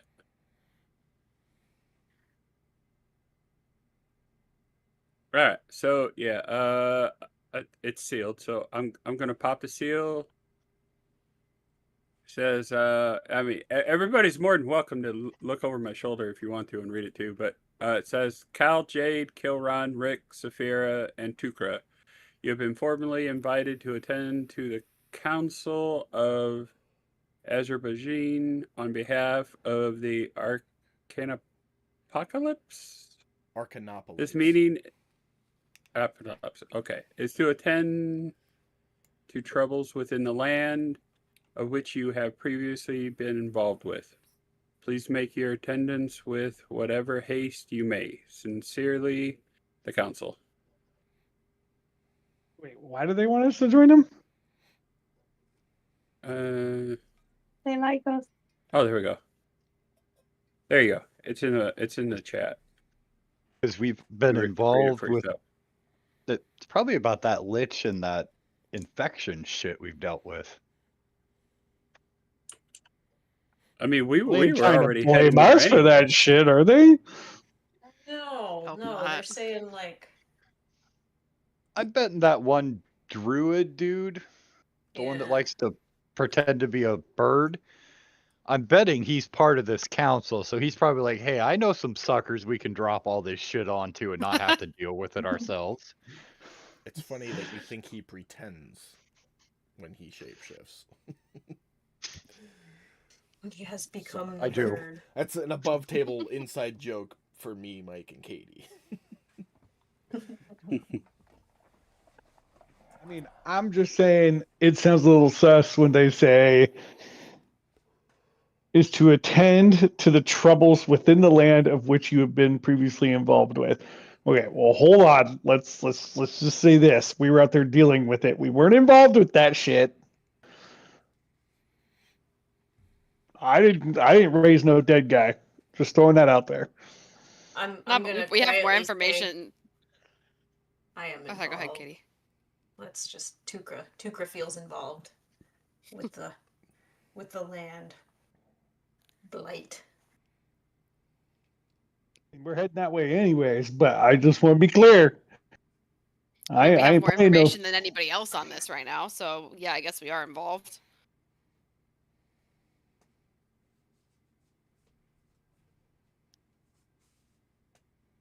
I'm not We're worried about heading it. that way anyways. So Yeah, I was gonna say, yeah. It would maybe appear they will they have are some waiting. answers for us. Apparently, the council is waiting for us. There is what this is basically telling us. That's what I'm getting out of this.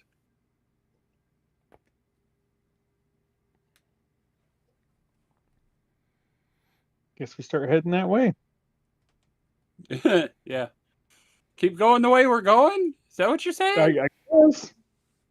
I don't know. I'm still a little sus on this. Well, you want to change direction mean, because we no, got a we're letter to go where we're going? What the hell? Just So, saying, when we the- walk into the that dragon city, left? Excuse me. So Yeah, the, she so flew the off. dragon left. Okay. Yeah, the dragon's gone.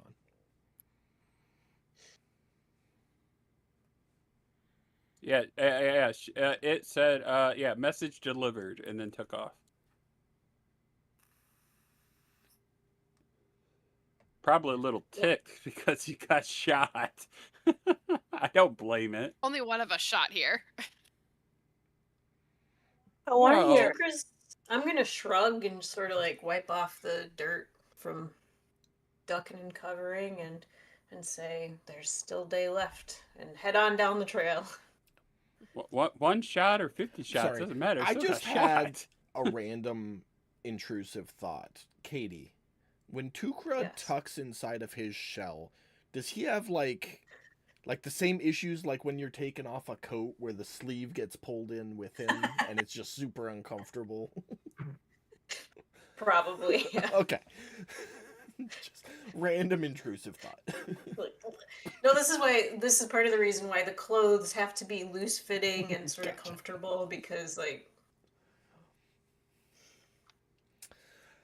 You all carry on for the day. As evening sets in, you approach the gates of the Ashen Village. You note that the gate for the city wall is closed. There are 2 guards posted atop, and as you approach, they call out, "Stop! Don't come any closer!"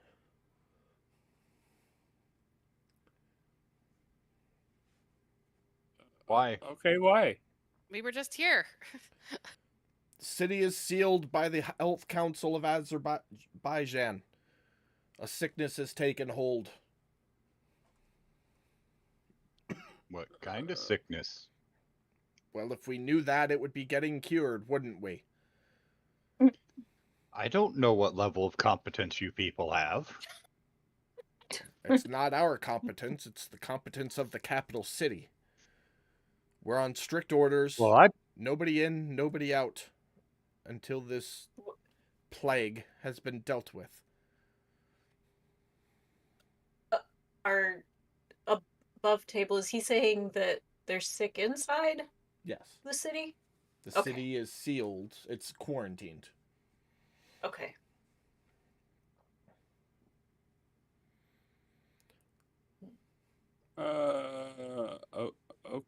Okay.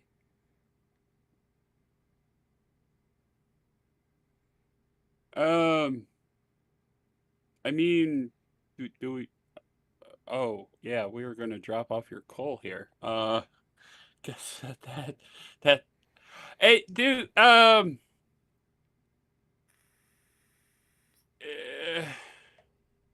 can I speak with the village elder, please? This is Kilron.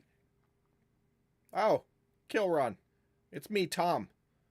Didn't Hey, recognize Tom. you. Yeah, no, you can't talk to the elder. He's taken ill. Okay. Well, obviously, I lived in the village. I would know who to talk to. Who would buy the coal? Who could It I talk to? would kind of be a similar situation as up in Ragran Tower where you'd be selling it to individual households. No, there's got to be somebody in town. No, they use wood more than anything. They don't use a whole lot of coal down here. And would they buy coal? Possibly. It's not a very rich village either, so you wouldn't be able to sell very much of it. Have more luck with like a traveling merchant here. But they get their heat from the wood surrounding the village.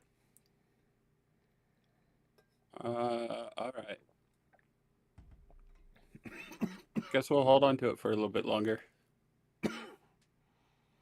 Yeah, I don't think we're offloading it here, bud. Yeah. Okay, well, I mean, we need to get moving anyway, so I guess we're not stopping here, guys. Bypass our stop here and just continue on to where we need to go. Unless They there's don't any need any fuel before we leave, do they? Yeah, I mean, considering you guys are in quarantine, there's nobody who needs coal. We have a good Tom, we got stockpile some of lumber. You know how it is. We keep that shit on tap. Yeah, but I was gonna offer them some free stuff. Yeah. Help take care of them, Yeah, but okay. but if you guys are in lockdown, how are you gonna leave to go get more? We have our winter store. We're good for at least 3-4 months. And by then it should be warm. All right. I tried, man. Yeah. We'll get it on the next one. Okay, off we go. So it is nighttime. So move a short ways away from the village. Set up camp for the night. Go ahead and give me somebody. 2 people give me a survival check. Yeah, probably those who are better at survival than me. Yeah, say not me. No. Cancel got mine. Someone else roll for. I got you. Oh, good lord. Lord. You're not able to find like a super safe, secure place, so you pick a spot and kind of go 50 feet off the road. And set up a little makeshift camp there. It is going to be a short rest for the evening, not a long rest. That being said, if you had exhaustion from the cold weather, you are out of the cold weather now. So I will take the exhaustions off of you. Yay! You're human, right? Yeah. Wait, me? Saphira? Yeah. Yeah. Yeah. Don't forget to give yourself the inspiration every time we go to sleep. Is that short? Because this is a short rest. It's a long one. But she's had a long rest in between the time that she last used her one. Oh yeah. If I remember correctly. Yeah, so Rick and Saphira, you give yourselves back. I took the wrong thing off. Jade.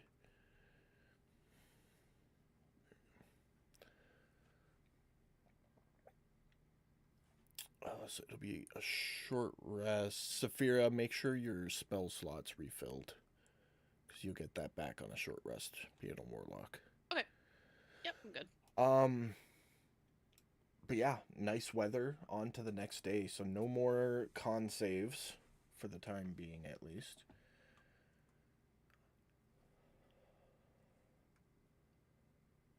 And you guys set to travel. Are you just straight lining it to Azerbaijan? Pretty much. I mean, Yeah, I think I so. would assume we're using the road as we go, right? that would be my vote. The road will definitely be I mean, the I don't- quickest form of travel. See any reason why we shouldn't, at least. I mean, if I'm looking at the map correctly, I would assume that we would go through some areas where we can maybe offload some of this coal and stuff. I mean, we'll be heading through, was it Deep Forge or whatever there? Yeah, you're gonna head Maybe we through can deep. pick up a job or two, and So if you follow the path, that's it right there. And it's going to take approximately 24 days on foot.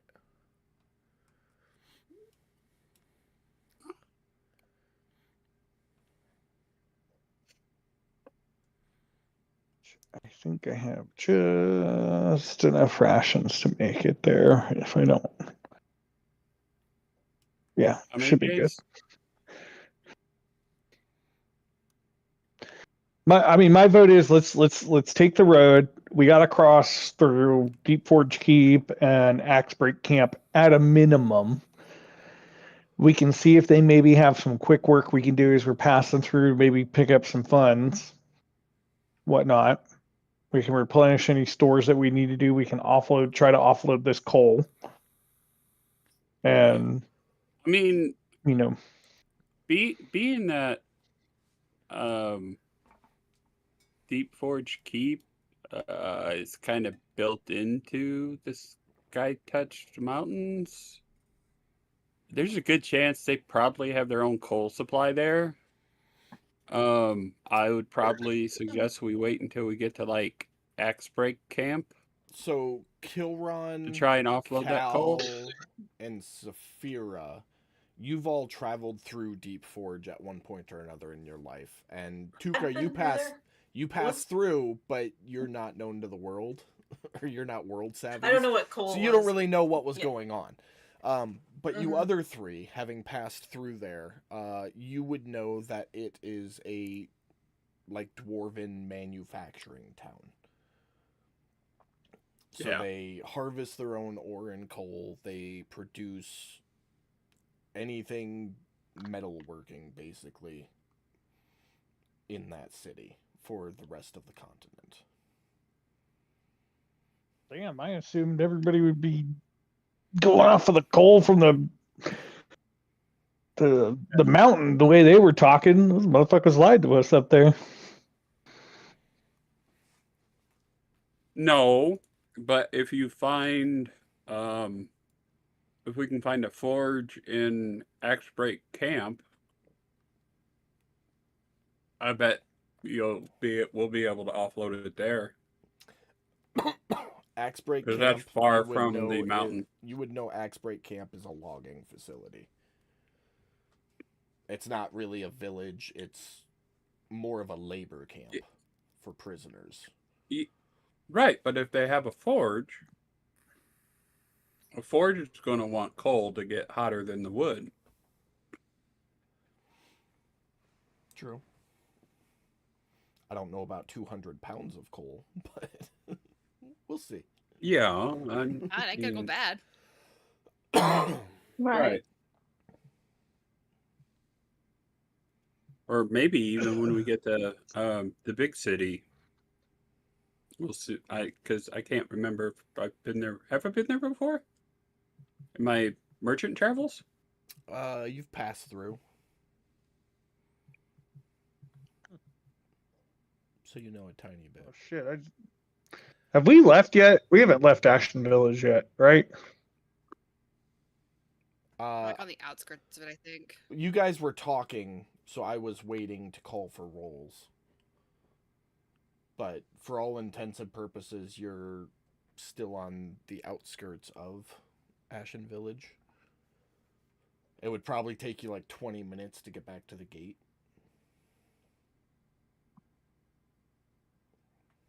Never mind. It's fine. I just realized I left that chain shirt and shit there, but that's fine. I can try to come get it later. Send a recruit. All right. Probably do that. For traveling purposes, Mike, roll me a perception Yeah. and then a survival check. I know, just do it. How about a navigation check? All right. Perception. Survival. And Katie, Not that bad. perception and then survival.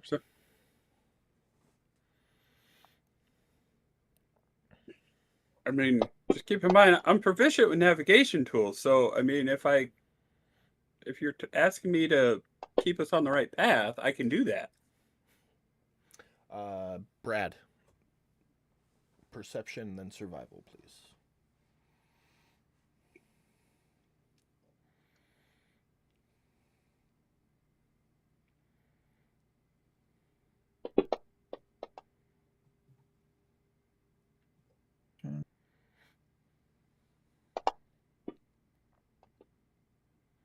All right. Becca?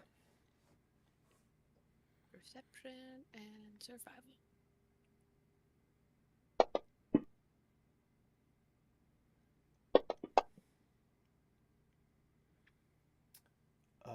Pam? Yeah, hold on. Dang. Oops. Look at this one. Do a survival check. God damn it. And Jeremy.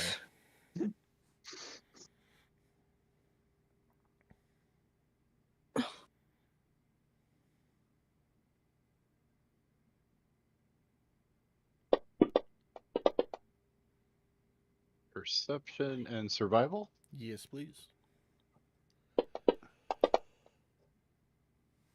All right. Mm. One.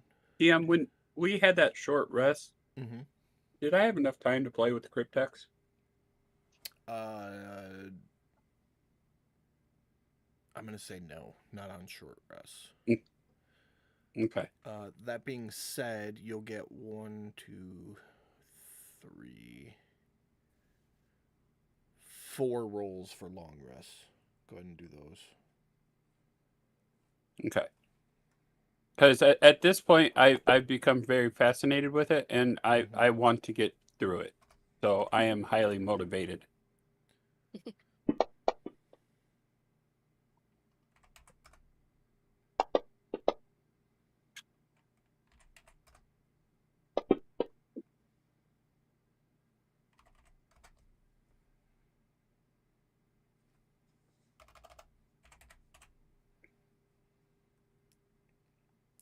Nothing there.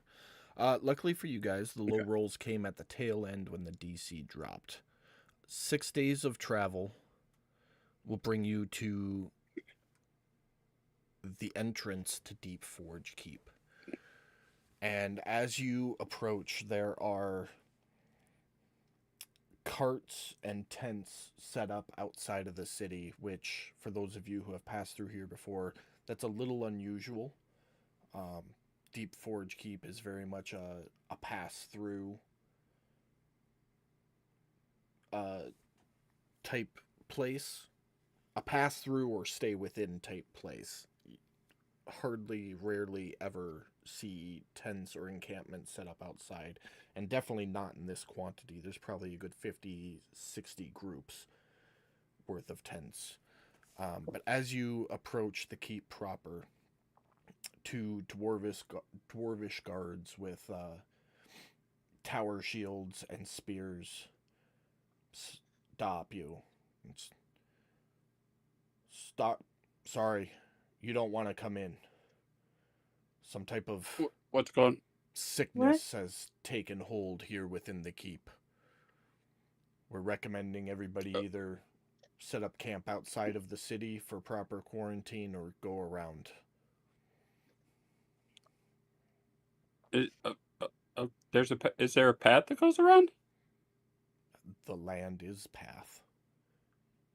You simply need to walk it.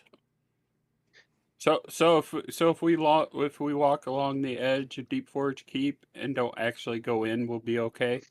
We won't get like yelled at or shot or something. I'm not. I mean, we're not forcing people to stay out, but we're highly recommending you don't involve yourself in what's going on in there.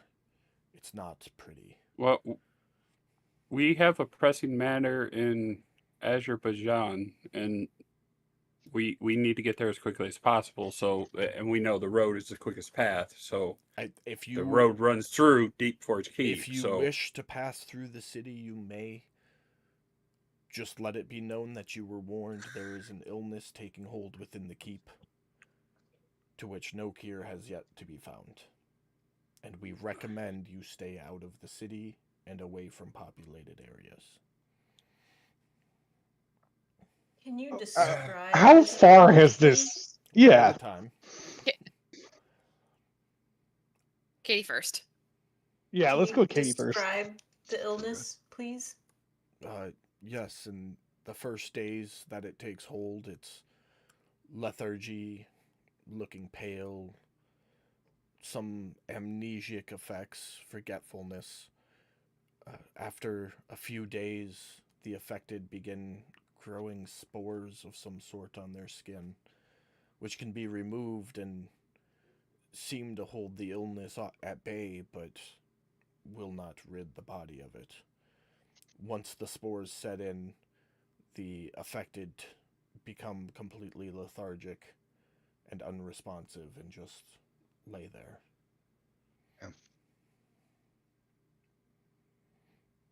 Have the clerics tried like cure disease, curse, that sort of stuff? Has any of that worked?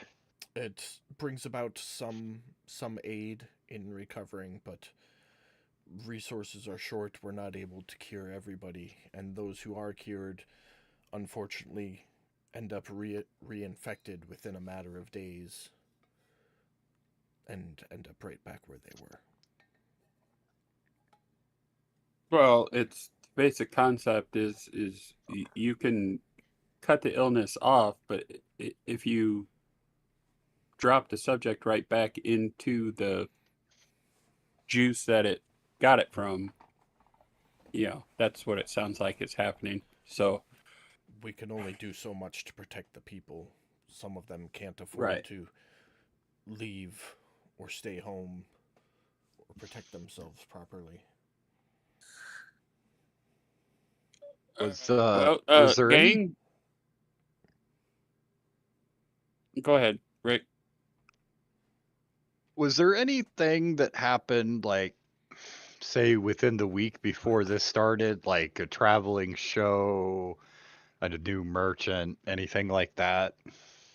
Nothing out of the usual.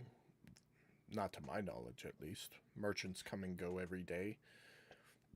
We get the occasional show unannounced, but that's not unusual. People need to make their money. Do you guys happen to have a veiled watcher here? I'm not familiar Practicing with the veiled name. watcher?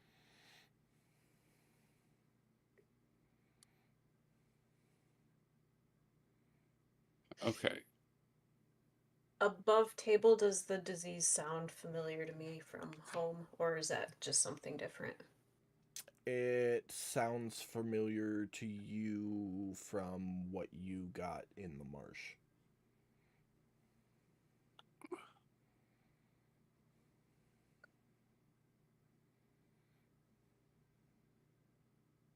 Okay. Well, with all those questions answered, I guess the next question is to the group. Do we want to try and run through the village and hope not to catch things, or do we want to go around? My question is Tuker relaying that knowledge to people or no? I haven't said anything yet, but I was All going right. to answer Kilron and say it sounds like what I was feeling, which I was able to take care of, but it's obviously worse because I didn't have infectious spores. You didn't get to that far into it. Correct. Okay, so do you think we can get through here without catching it? I don't even know how you got it. I just knew you had it. Well, knew you had something. I believe I contracted it from George. Above table, she got it from you, Mike. Yeah, well, yeah, but Kilron doesn't know that, Yeah, so no. That's why I said above table. yeah. George, who was Uh, infected with. Oh yeah. No. I'm fully aware. George is like the king of infection. It was no, from a hey, spore burst that George had Yeah. released. Yep. So, all right. So if we stay away from anybody who's infected and who has the spores and they don't hit us, is that what I'm hearing, Tukra? I don't know. I don't know if it is the same or similar or advanced or uncurable now. Okay. Well, maybe So- maybe go around the city just to make sure we don't breathe in. I cannot cure every single one of us every day, so if it is a quick acting thing, then I say we just avoid it and go around if we've got places to go. And if whatever we dealt with in the swamp is this thing, then we still got to figure it out anyways. Best not to get sick. So I would relay to the other group, or I would remind Severa too, that was initially her and I's job when we came out here, Right. was to investigate that. I assumed when we dealt with that thing in the Undying Marsh that it was done and over with. However, it appears that it is now affecting 2 different villages. So, Well, I mean, if I remember that correctly, DM, am I remembering that correctly? Yeah. Okay, but we got the letter from the council in Azerbaijan that is hinting at dealing with what we've already been dealing with, which may be this. So I say we hot foot it to there and get more answers. Agreed. The question is, do we hot foot it through Deep Forge or around Deep Forge? I think we'd go around. Yeah.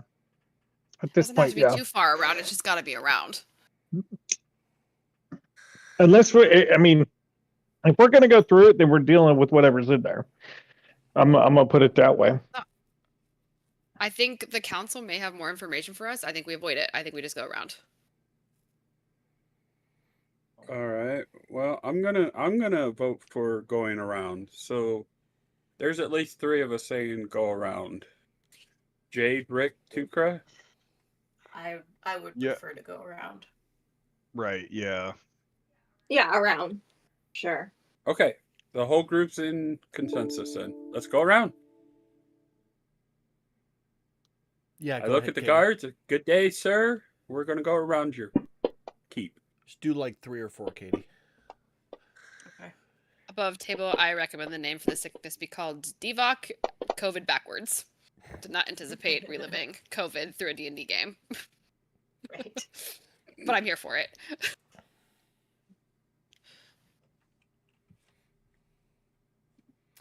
So Katie, I'm gonna put an item in your inventory called natural rations, since you're on this Okay. foraging kick.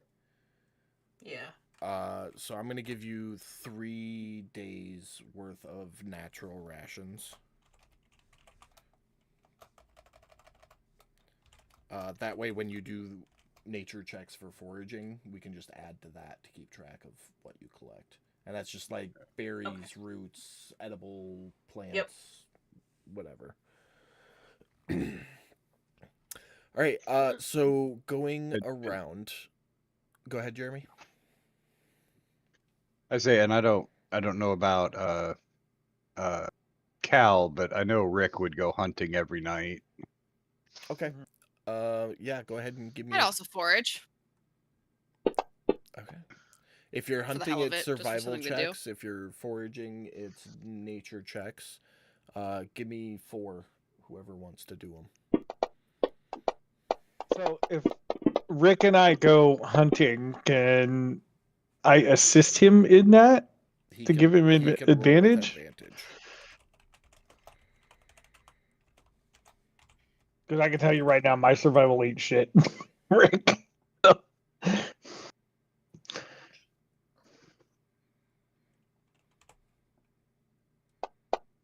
3 days of natural rations for you, Saphira. I'm rubbing off on people. So you don't need to trade coin for food. There's plenty all around us.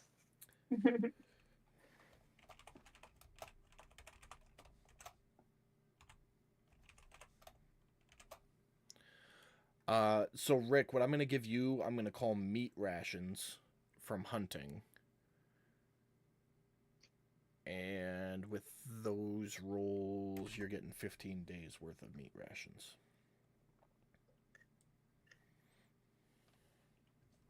Yeah, and I don't know if what you guys think about this, but I think probably our best bet would be make like a stew type thing every night.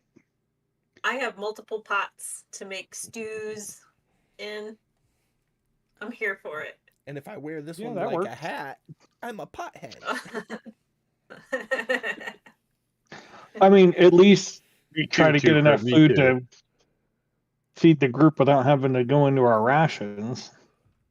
That's You know what what I I mean? was thinking. Because I thought we'd be able to like restock at the village, but You guys apparently we're definitely working 15 have is going to for give us. more than enough food to make it to the big city now. Between Yeah. the lot of you, between your That and hardtack, rations. your meat rations, and your natural rations, definitely got enough. Maybe some more natural rations to co-mingle with the meat rations, kind of balance it out. But I was gonna say we got some fiber for you guys. but skirting the edge of the city takes about a day and a half. Pretty big keep. But you guys get back to the other side and to the road. No problems. Don't need any rolls for rests or anything like that. Being that close to the city, you guys would get a long rest through the course of that. And you continue on for the next day of travel. Somebody give me a perception check followed by a survival check.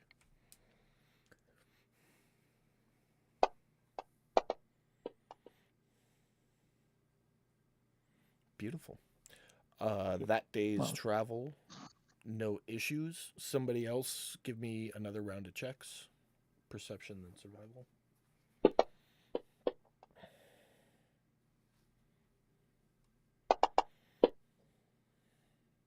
Dude, this shit is killing me. No issues there. And somebody new. Perception and survival. All right. No issues. Being that close to the city, the road is pretty well traveled. There's not much in terms of wildlife. On this third day of travel, you come up to the crossroads where you could turn north to head to Deepwood Village or continue west to Azerbaijan. Onward. Can rolling nature checks for foraging? Oh, It's yeah. just something I'd be doing continually. Yep, go ahead. You too, Saphira.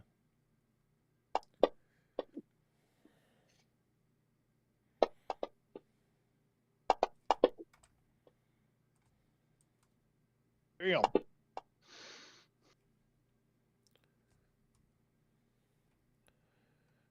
I mean, I say we keep trudging on to the west at this point. I think so. How long does it take to traverse one of the grid squares? 1 day. So if you were gonna pop up to see your mom real quick, you could be right back here in 4 days. 3 if you hurry.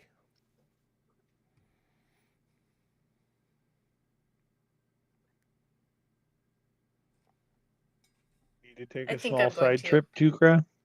Yeah, I think I'm going to, and tell them that they don't have to slow down if they don't want to. I can try to catch up. Well, I mean, we wouldn't know that Okay. it's for your mom. Well, I'd say that Correct, I was like- gonna. I'd tell you I would want it to go stop in at home. Do you want us to join you? Do you need any help over there? Anything? Oh, I don't require anything. You are welcome to join me if you'd like to, but if you prefer to keep moving. Yeah, no, we'll go with you. We're not gonna split the party. I mean, in all fairness, the DM did say, "Do not be afraid to split the party at the beginning of the game." Just throw Yeah, that he out there, did say that. everybody. Yeah, because the DM's a dick. Of course he wants us to split the party. Reverse psychology. Things, Hey, but things, it I'm makes the things more best type interesting. of dick. I put 20% on this tip.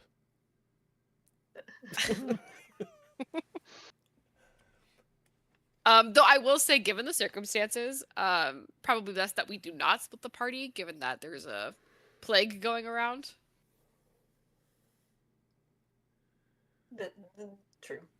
Or split the party completely so our odds are better. Yeah, like if we were gonna split half and half. That's right. That's just above table. Saying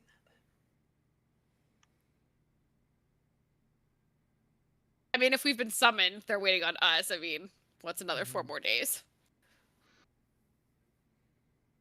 I mean, half of us can push on to Axe Break Camp, and we can meet you there,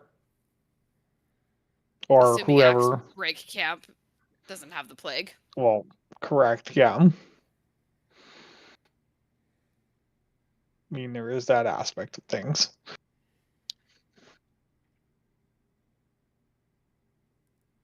I say we go with Tukra. I vote Tukra. I'm fine with that. I would love to show you my humble little home. Guess we're going with Yay, Tukra. we get to see Tukra's non-portable home.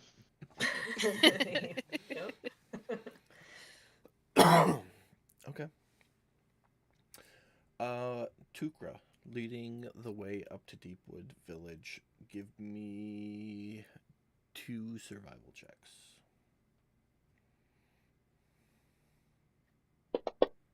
Did she get advantage, being that she's been through this before? It doesn't look like she needs them. Who needs advantage? I will say it only takes you a day and a half, as opposed to the full 2 days of travel, knowing the way, knowing the shortcuts through the forest. But yeah, you arrive at your home, your childhood home, early afternoon.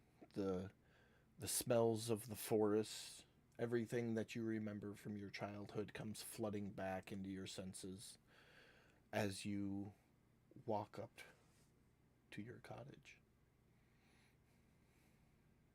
I call out, Father.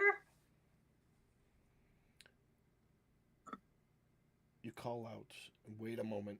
You hear footsteps from within the cottage. The door swings open.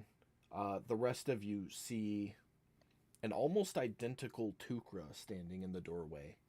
A little bit more hunched over, a lot a bit older, skin weathered and worn from years of experience. Ah! Tukra, my boy! It's been months! And he kind of comes, not stumbling, but like he's moving faster than his feet are. You know, like with excitement kind of thing. Comes Cute. out and moves towards you as quick as he can and wraps you in a big embrace. Oh, you're home. How are you, my boy? I thought the worst.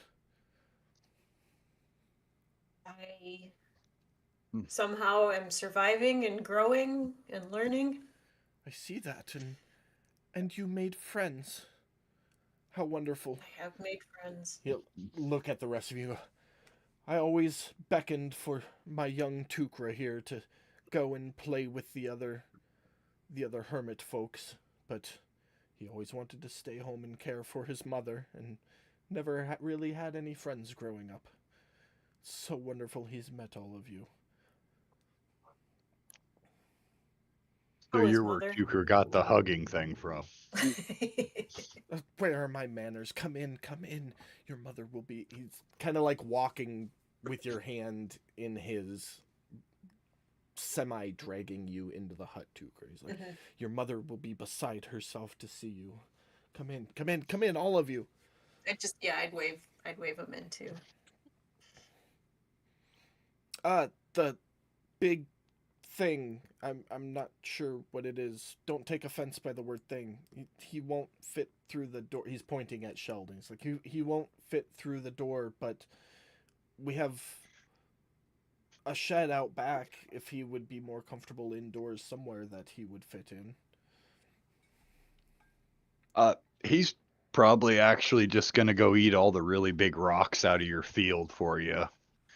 Oh, well, we don't really have a field. We have a small garden on the side of the house, but he's welcome to any rocks he can find in the forest.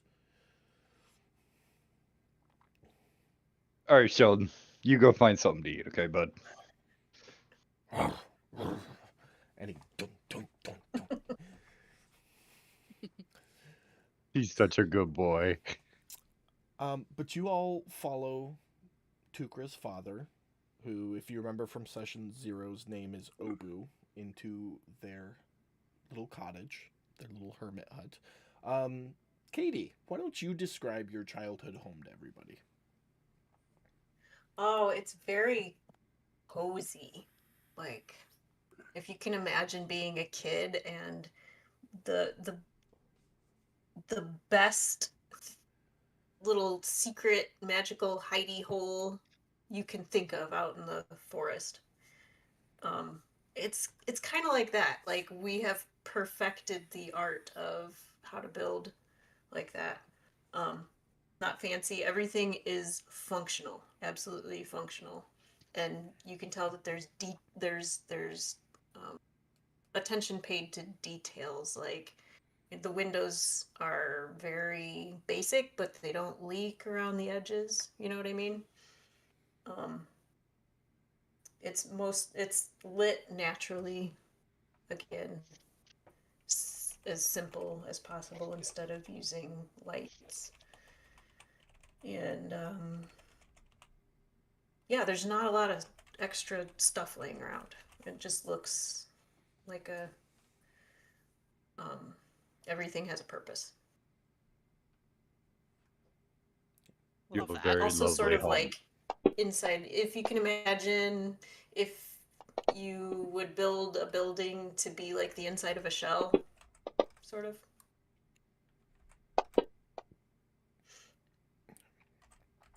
And of course, as you walk in, you see off to the left from the door a sleeping cubby lies a female turtle behind kind of like a silken screen, if you will.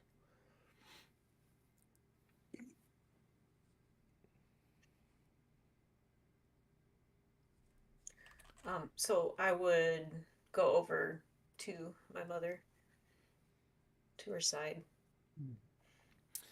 So you go over and I'm assuming take her hand in yours, sit on her bedside, and as you do, her eyes falter open just a little bit. It's one of the more lucid days that she gets every once in a while, and she almost painfully reaches up with her opposite hand, touching the side of your face.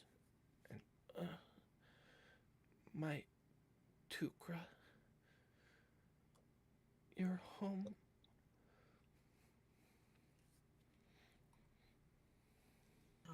Yeah, I'd smile at her and say, "Yes, mother, I am. I am home. How are you feeling?" It still hurts, but I'm still here, holding on for you and Father. Can I roll like a medicine check to see if I have learned anything? So you don't need to, because Okay. when you were meditating atop the mountain, I sent you a whisper as you cured yourself that you were confident this is something you could try in this Okay. situation. Okay. In terms of not fully understanding your abilities. Okay. So I have the previous knowledge from I don't have to see her again. You know to that it connect worked dots. on you. You don't know Mhm. for sure if it will work on your mother, but you know that the scenarios are kind of similar and it would at least be worth a shot. With a lesser restoration.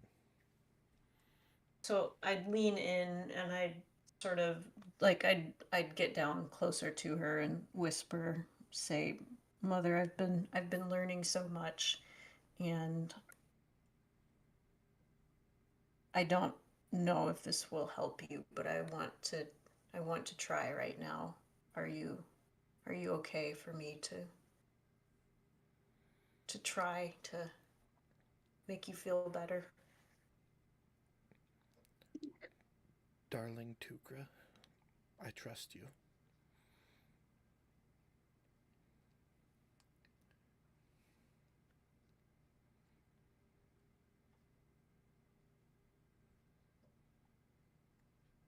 So lesser restoration.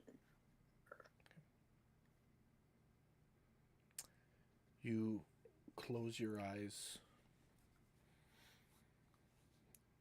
in your mind saying a soft prayer to Sylvanus, hoping for his blessing upon your mother as he bestowed upon you in your time of need.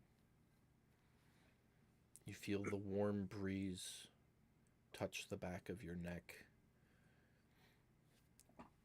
and radiant energy flow through your arms, down your hands, and into your mother.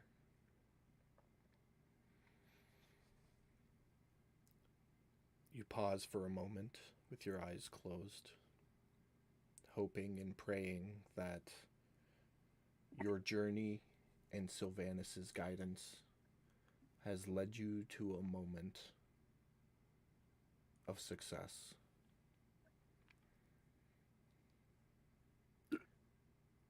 When you open your eyes, you see that your mother's eyes are closed, but her skin has color back to it.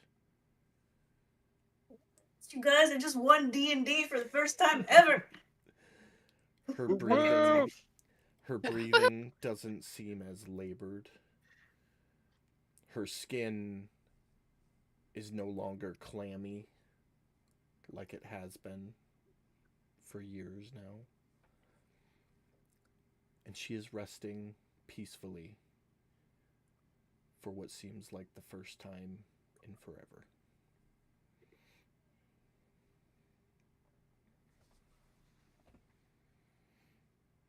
And she's asleep now. She's asleep. She is alive.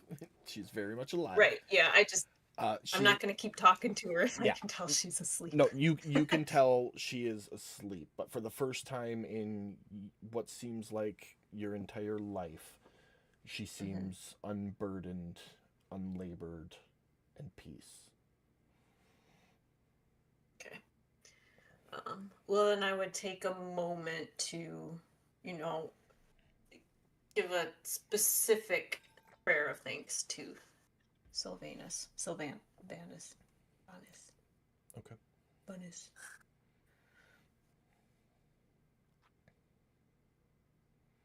Your father, as you're saying that prayer, your father come over, not really knowing what's going on over there. Comes over and places a hand on your shoulder, and seeing your mother's. Oh, what happened? What? It's a miracle. All the Praise be medicines, Sylvanus. all the medicines, everything, every wise person who ever passed through. How did you do this, son? What did you do? Father, there are great powers in the world, both healing and that bring sickness. And I have been gifted by a deity to help bring balance back into the world by healing.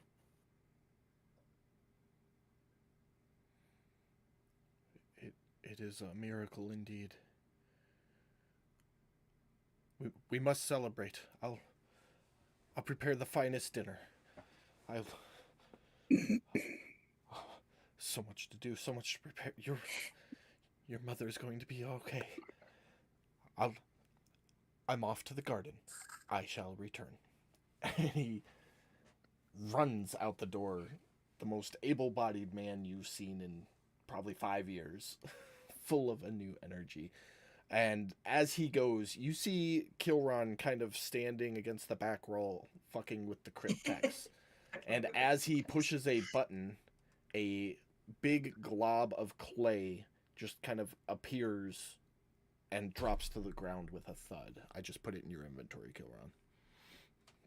Yeah. Huh. Okay. And like the old person at a Las Vegas casino, you just hear, "Fuck yeah."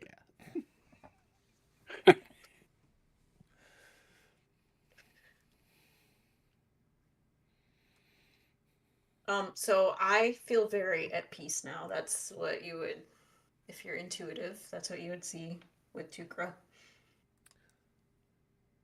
And I'd turn to the group and say thank you for joining me here. Tukra, you have a very sweet family. I do.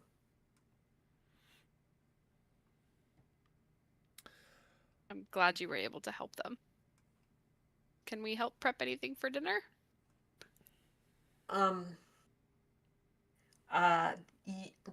That you will have to speak with my father. I am classically inept at helping him, and he won't want my help, but he may. You would know that your father would send you to the river to collect fish. Okay. And then he would handle the veggies portion of the meal. Okay, then I would say I am off to go fishing, as is my training, my livelihood. You also know that Rick has 15 days worth of hunted game on him. So, if you didn't want to fish. Okay. Well, I mean, it's not mine to offer. Rick will gladly offer it. Okay. This is awesome. We should celebrate Okay. best So we can. Tukra, you're going fishing. What's everyone else doing? I'm gonna help Ukra Senior.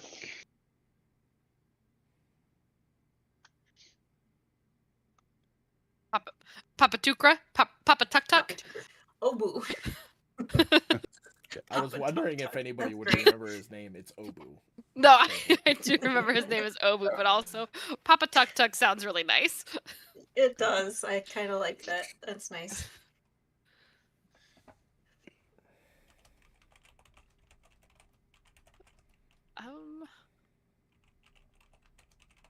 I would offer if anybody wanted to come with me. I'd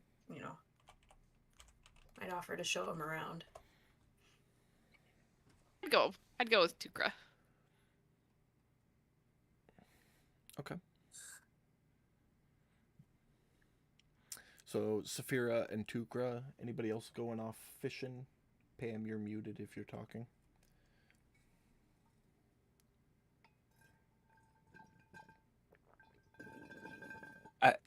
I don't think any of my skills would actually help them. So I'm literally going to just hang out. Okay. Fiddle with the cryptex. If I can, yeah. He just got one. We're gonna hold off for a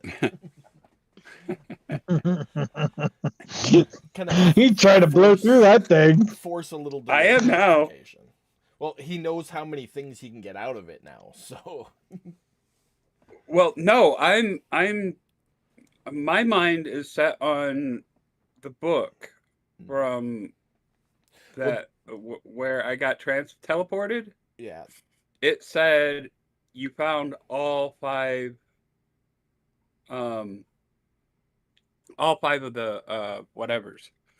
And at my count in my head I have 4. 10. There were 10 10 combinations. Oh, okay. 10 Oh, 10 okay. Well, in my head, yeah, 10 combinations. in my head, I got 4. You have 1, 2, 3, 4. So there's 6 more in there somewhere. Yeah. Yeah. So I'm trying to find those before I tell these guys that there's some kind of challenges that we could go try with this thing.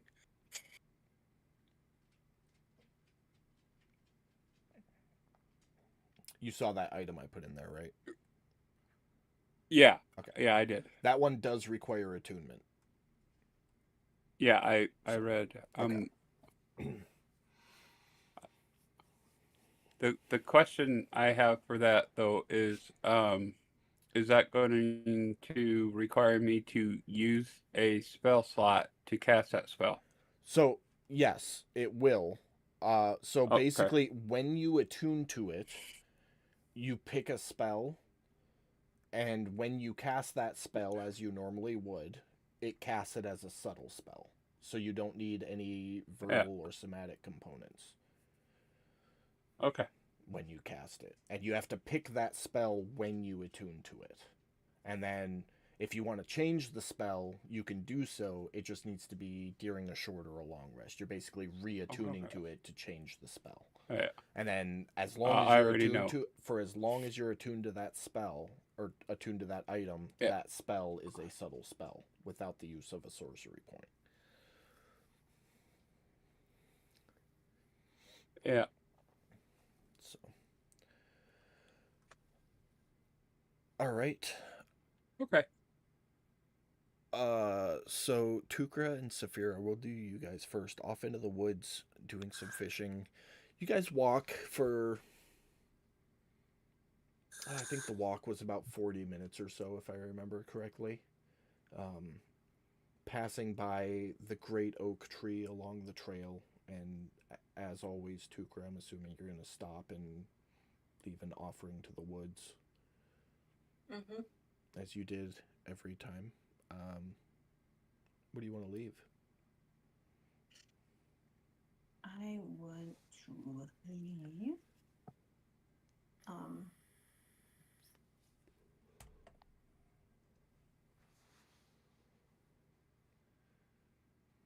want to leave the hat from the cold weather gear. Okay. I'm presuming that this part of the world, it doesn't get that cold in the winter. No. So it's sort of symbolic of, the world is wider and there are other protections that are out there, that just little things that help, and as sort of a... So Saphira, you watch as Tukra stops and lays the cold weather hat and does her little moment before you carry on to the river. You guys are at the river, so Katie, I mean, you're the fisher here. She's along to help. Talk her through it. Oh, well, Yes, I mean, teach me your ways. yeah, first of all, while we were going there, I'd, point things out, and if there's other villagers around, I'd introduce her. But then the net that I always carry, it's the same net I've always fished with. So I'd show Saphira's how, I cast out, and I don't know how to fish with a net, so we're going to use our imaginations here, because I can't describe it. It's Grab the rope and throw the net out with the other hand. net Yeah, fishing. like, I'm You just, assuming like, it's you as hold it up simple a as certain that. way, and it's all in the angle of the toss. Yeah, so you would notice that as, like, kind of clumsy and undexterous as Tukra normally is, just shambling around, like, the net toss is actually something that looks really nice, like a dancer doing a dance move or something, especially in comparison to how I normally move about the world. So, yeah. I would try and mimic Tukra Okay. in casting out the net. If I'm learning, I gotta do it. Having been taught how to do it, we'll give you a +2. And we are going to call it... she said it was a dance. She taught it to you like a dance. So we're going to call it a performance check.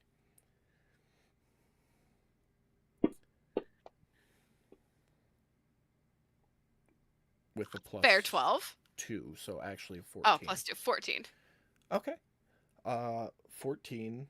Yeah, you toss it out. It does the beautiful net spiral just like you see in the TikTok videos, and it splashes on the surface and sinks, and you wait and give me a dex check to pull it back at just the right moment without sucking up any of the undergrowth.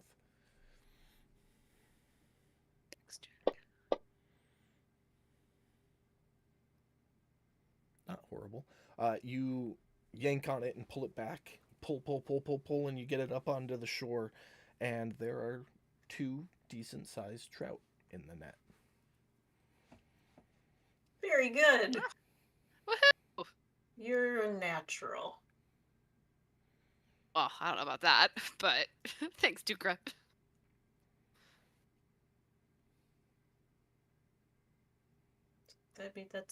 That's all I have. That's what we'd be doing. Okay. Tukra doesn't have any, like, in this campaign, there's no saucy secrets that you can... There's no secrets. I figured as much. I just like Yeah. Tukra's Tukra's presence. not some hidden heir to the throne. No. Oh, well, I mean, not that I know of. Oh, my. Okay, so you guys will spend a little bit of time there fishing until you have enough to bring home for the grand meal. Back at the cabin, or the cottage rather, the rest of you have been kind of waiting around. Eventually Obu will come back in. You 4 didn't want to go fishing with Tukra.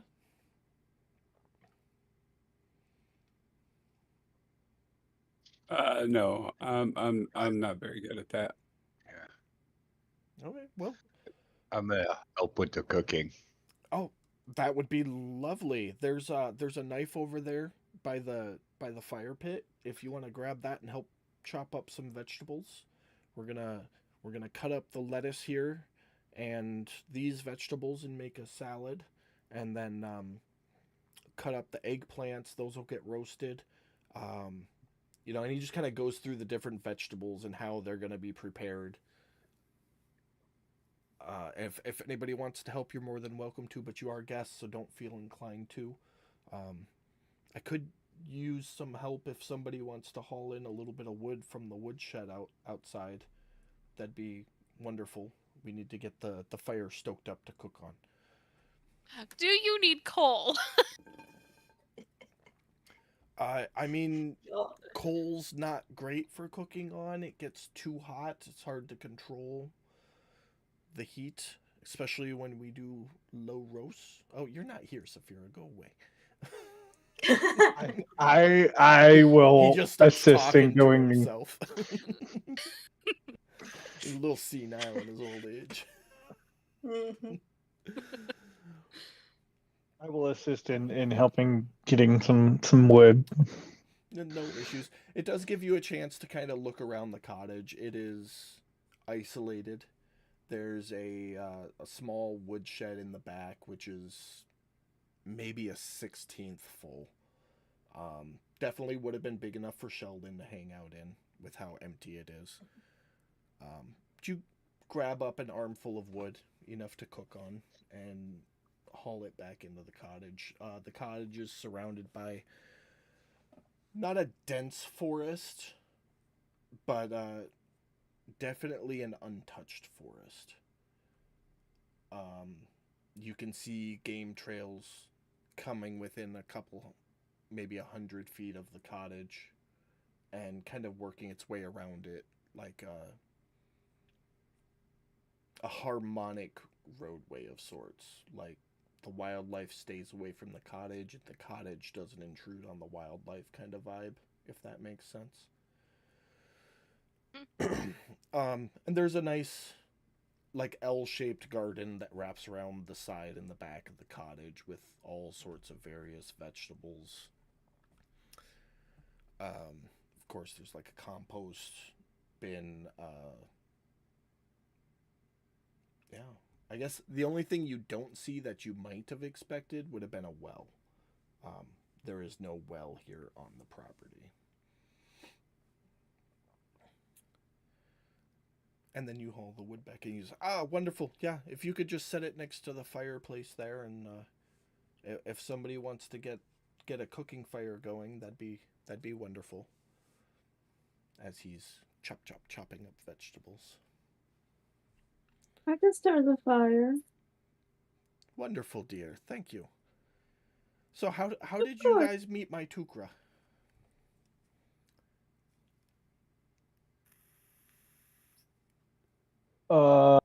If I remember correctly, we all kind of just stumbled into each other. Random friends. Yeah. Those are the For lack of- best. For the lack of better term. Yeah, we just kind of all randomly came across each other. Oh, come on, you guys found me hugging the evil. You literally found me hugging the evil out of something. No, I mean, I was gonna say that, but I'm not there. Yeah, I mean, I'm not going to personally say that to your parent. Cal's smarter I'm than not that. That's true. Don't want to worry your dad. Well, Yeah. sometimes random friends are the best. I remember when I was just a young turtle, even younger than Tukra is now. I was all full of hope and spunk and couldn't be caught sitting in my shell for anything. And I was traveling through some of the lower villages down around Deepwater City and ran into this young dwarven fellow. And oh, me and him, we had a time, let me tell you. Fishing all day and sleeping on the beach at night because we couldn't afford rent because we were flat broke more than anything, but we were inseparable. Quite the fine lad, let me tell you. We probably lived that life together for 4 or 5 years before he wandered off on his own. Never did quite figure out what happened to him, and you see he kind of stops chopping and does like the 1,000-yard stare for a minute. never did quite figure out why or where he left to. Oh, but anyways, I traveled north seeking a different life, and that's when I found my dear Shira. We settled here No. in Deepwater and had Tukra, and have never wanted for anything ever since. Well, that is until she fell ill. And of course we wanted a cure, but the world works in its own mysterious ways. It brought us Tukra, and Tukra brought her back to me, so. Oh, that's sweet. Ah, it's just an old man rambling. Tell me about yourselves.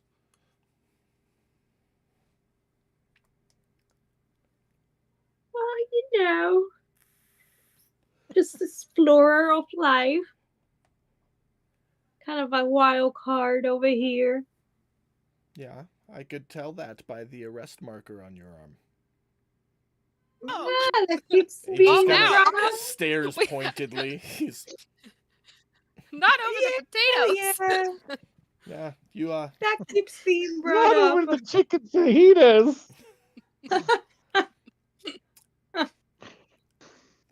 you're, There's a story to that. I will tell you guys later. You're not gonna get my Tukra caught up in some prison cell for the rest of his life, are you? Absolutely not. No, no, no, no. I get in trouble Or- just all by myself. I don't drag anybody else with me. It never hurts having friends that know where the low places are. But if you're not ready to go Exactly. to them yourself, you gotta be careful. I will Oh, not that's drag something. her or anybody into those places, but it's good to know them, to avoid them. Man, And, Dad is low key ratting me Coming out for from being Cal. naive. What about Obu's got some stories. what about you over there? He looks at you, Jeremy. You look like you've seen quite a bit of the world, and having that I don't know what it is, so the beast thing. That thing looks a little feral, I believe is the term. What's your story? Oh no, Sheldon's a good boy. I have no He, doubt. I mean no offense, but you have to understand from the life I live, it's kind of intimidating. Well, I guess I don't know much about my childhood. When I was a real little kid, my grandpa, I mean, it wasn't really my grandpa, but he found me and took care of me and he raised me and well, I say he raised me, but I think when I was about 8, he passed away. And the mountain we lived on out in the woods had a lot of goblins, and I spent a lot of time running from them and fighting with them. And then I met Sheldon, and he was just a little bitty boulder at the time. And we kind of hung out together because together it was a lot easier to fight the goblins. And Of course. till eventually things just got really bad on the mountains, so we decided we probably better come down till we were a little bit more full grown to come back and take it back. I see. A child of the wilds. How adventurous. Wonderful. And what about you, odd one? Grandpa did. Playing with your little puzzle over there. Oh, I'm just along for the ride, helping these guys out.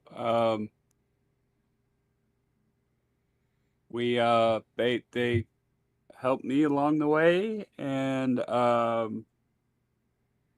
offered to help them do what they needed to do, and then things happened in my village, and now we're all out to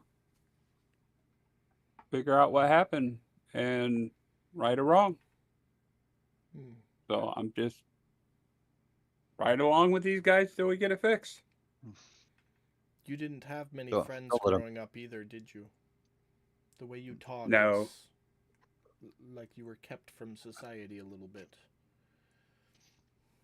I don't mean Yeah, any growing offense, up where just observations. yeah, growing up where I grew up, I was pretty ostracized. I'm sorry to hear that. It's horrible. Don't let him fool you, Obo. He's a really good guy. He'll always have your back when it comes down to it. Well, that's good. Those are good friends. It's Obu. That's what I said. Yeah, of course. Of course. And what about the sheriff? Sorry, I noticed the badge underneath your jacket there. I'm familiar with the Watchers. Who do you think's watching over that one? Fair enough. What about your life? I don't mean to be nosy, but you are traveling with my son, and I'd like to know he's going to be cared for.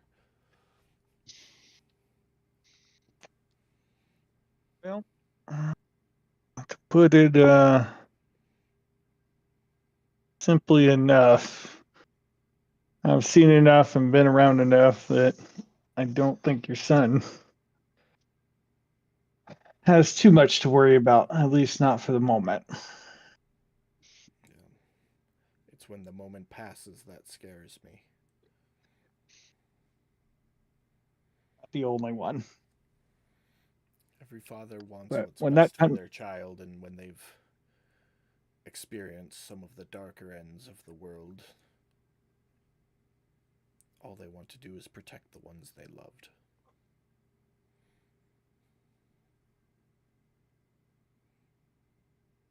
I guess you and I can be friends because that's at least something that we agree on.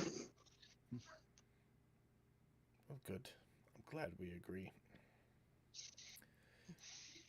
As he finishes that sentence, Tukra and Saphira enter back into the cottage with a net full of fish, one for everybody, and some leftovers. And the cooking of the meal commences as we end this week's episode. So we will pick up right back here at dinner time next week. What? Yay. We got to meet Papa Obo. Oh, Jesus. All right. Well, thanks everybody for coming to watch the stream. We will see you back here next week.